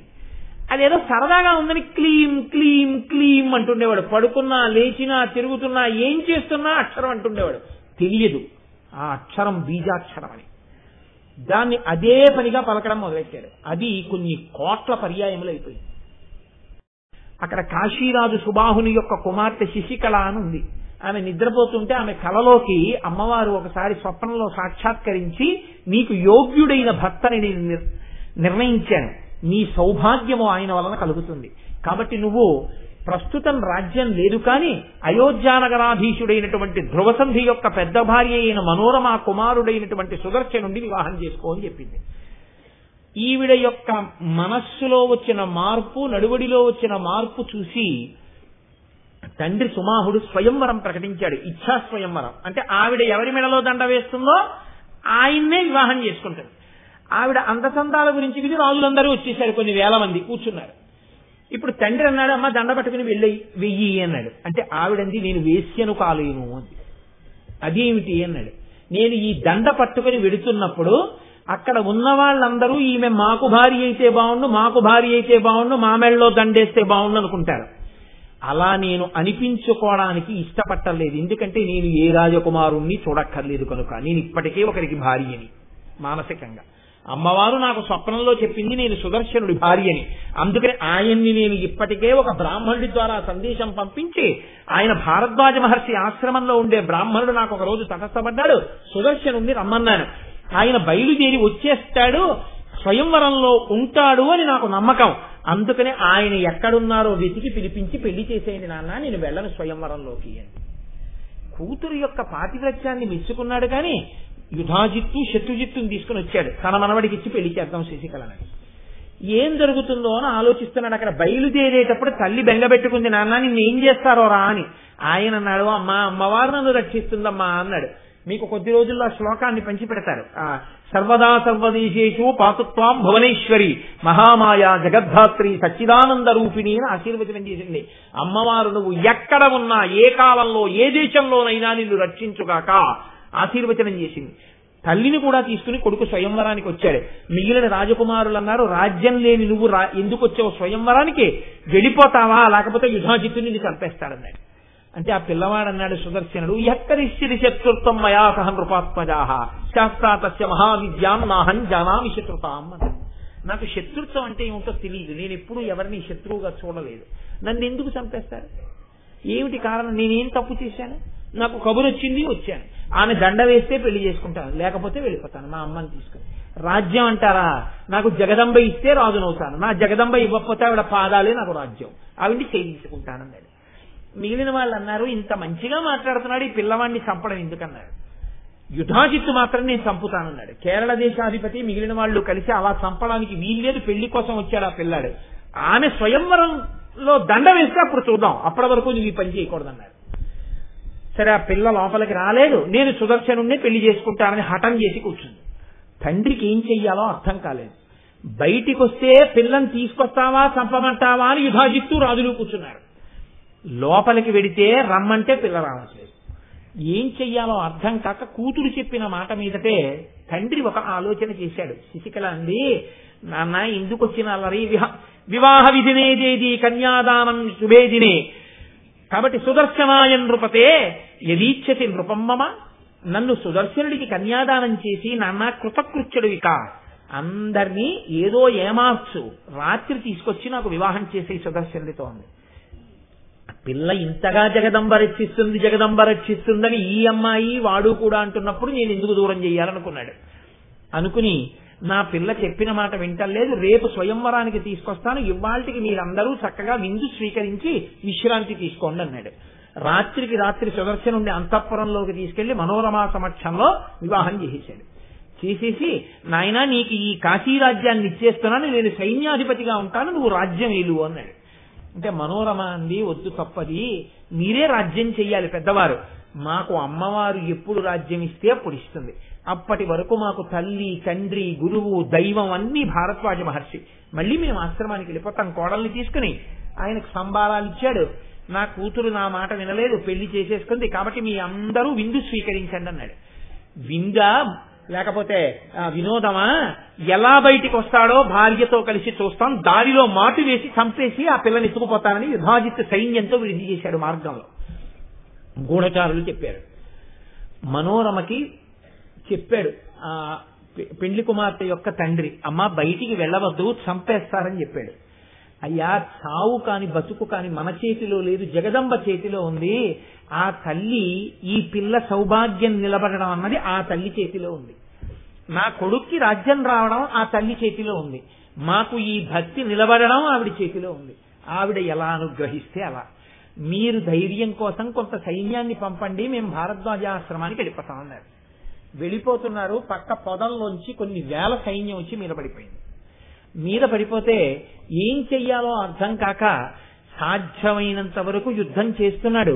కానీ ఇంత శత్రు సైన్యం ఉంది, ఎలా పరిమార్చాలని ఆలోచిస్తూ మనసులో ఒక్కసారి అమ్మవారిని తలుచుకున్నాడు. అంతే, ఆకాశంలో మెరిసిపోతున్నటువంటి ఒక పెద్ద బంగారు సింహం మీద, అటువంటి బంగారు జూలుతో ఉన్నటువంటి సింహం మీద ఎర్రటి బట్టలు కట్టుకుని త్రిశూలం పట్టుకుని నవ్వుతూ జగదంబ దర్శనమిచ్చింది. సైన్యం అందరూ ఎక్కడి వాళ్ళు అక్కడ ఆయుధాలు వదిలి నమస్కారం చేశారు. యుధాజిత్ అన్నాడు, ఒక ఆడది సింహం మీద కూర్చుంటే యుద్ధం అంటారా, చంపేయండి వీడిని సుదర్శనుణ్ణి, ఆ ఆడదాన్ని కూడా చంపేయండి అన్నాడు. అమ్మవారు ఒక చిరునవ్వు నవ్వి తన చేతిలో ఉన్న ధనస్సుకి 2 బాణములను ఏకకాలంలో సంధించి వదిలింది. ఒకటి వచ్చి యుధాజిత్ గుండెల్లో, ఒకటి వచ్చి శత్రుజిత్ గుండెల్లో కూర్చుని ఇద్దరు కింద పడి మరణించారు. సైన్యం అంతా కాకావికలై పారిపోయింది. అమ్మవారు పైనుంచి చెప్పింది, ఇదే చెప్తున్నాను సుదర్శన, నీకు అయోధ్యారాజ్యానికి ఇప్పుడు రాజు లేడు, నీకు దక్కాల రాజ్యం, నీవు వెళ్ళి అయోధ్యానగరాన్ని పరిపాలన చెయ్యి. వేరొక ఋషి చెప్పడం కాని వేరొక వ్యక్తి చెప్పడం కాని కాదు, ఇవాళ నేనే గగనమండలంలో నిలబడి సాకారమైనటువంటి రూపంతో చెప్తున్నాను. ఈనాడు నేను ఎంత భద్రమూర్తినై సౌభాగ్యదాయినై నీకు దర్శనమిచ్చానో, ఇటువంటి రూపంతో నేను పరమ ప్రీతి పొంది ఎటువంటి వారినైనా అనుగ్రహించాలంటే ఏ చతుర్దశి తిథి నాడు నిన్ను నేను రక్షించానో ఆ చతుర్దశి తిథి నాటి సాయంకాలం వేళ సువాసినులైనటువంటి వాళ్ళు నన్ను పూజ చేసినా, భక్తి కలిగిన వాళ్ళు నన్ను ఆరాధన చేసినా వాళ్ళకి అపారమైనటువంటి ఫలితములను కురిపించేస్తానని చెప్పింది. ఆనాటి నుంచి అయోధ్యలో కాశీరాజ్యంలో దుర్గాదేవిని ప్రతిష్ఠించి ప్రతి చతుర్దశి తిథి నాడు అమ్మవారి ఆరాధన చేస్తూనే వచ్చాడు సుదర్శనుడు. ఇది నా సొంతం అనుకుంటున్నారేమో, దేవీ భాగవత అంతర్గతం. మనం ఒక్కటి గమనించండి, భక్త సౌభాగ్యదాయిని, ఆ తల్లిని నమ్ముకున్న వాళ్ళకి ఆవిడేమి ఇవ్వలేదు. ఆ తల్లిని లలితా సహస్రనామ స్తోత్రంలో ఈ నామం దాకా వచ్చేసిన తర్వాత ఒక్కరోజు వ్యవధి, రేపుటి రోజున మనం అమ్మవారి వైభవాన్ని విన్న తర్వాత అమ్మ పొంగిపోయేటట్టు ఉదయం వేళ అభిషేకం చేసి, మామూలు చతుర్దశి కాదు, మాఘకృష్ణ చతుర్దశి మహాశివరాత్రి నాడు సాయంకాలం వేళ చిదగ్నికుండ సంభూత అయినటువంటి లలితాపరాభట్టారిక, ఆమెలోని అరుణారుణ కాంతులు, ఎర్రటి కాంతులతో కప్పిన తెల్లటి సదాశివుడు, పక్కన రాజశ్యామల వారాహి, పాదములలో ఉన్నటువంటి బాలాదేవికి సువాసినులైన వారందరూ మహాశివరాత్రి నాటి సాయంకాలం వేళ అర్చన చేస్తారు. ఈ నామానికి, ఈ నామ వ్యాఖ్యానాన్ని ఇంతమంది విని పరవశించి కృష్ణ చతుర్దశి నాడు శివాభిషేకం జరిగి సాయంకాలం అమ్మవారి అర్చన జరగడం అంటే ఇలా జరగడం, ఇలా లలితా సహస్రనామ స్తోత్ర వ్యాఖ్యానాంతర్గతంగా ఈ నామం దాకా వచ్చిన తరువాత మహాశివరాత్రి నాడు ఇటువంటి పూజ జరగడం అన్నది నాకు తెలిసి ఆంధ్రదేశంలో ఎప్పుడు జరగదు. ఇదే ప్రథమం. ఈ భాగ్యాన్ని అమ్మవారు కాకినాడ పట్టణానికే ఇచ్చింది, అయ్యప్ప స్వామి దేవస్థానానికి ఆ కీర్తి దక్కింది. కాబట్టి మనందరం ఎంతో సంతోషంగా హాయిగా మహాశివరాత్రి నాటి సాయంకాలం వేళ అమ్మని ఆరాధించి పునీతులమైపోదాం, ధరించిపోదాం. దాని వలన మనకి సమస్త సౌభాగ్యములు కూడుతాయి. మనందరి యొక్క బుద్ధులను అమ్మ చక్కగా ప్రచోదనం చేసి భగవంతుడి వైపుకి నడిపిస్తుంది. ఆ తల్లి నిర్హేతుక కృపాకటాక్ష వీక్షణములు మన యందు ప్రసరింపబడాలని ఆ తల్లి పాదార విందములకు సాంజలి బంధకంగా నమస్కారం చేస్తూ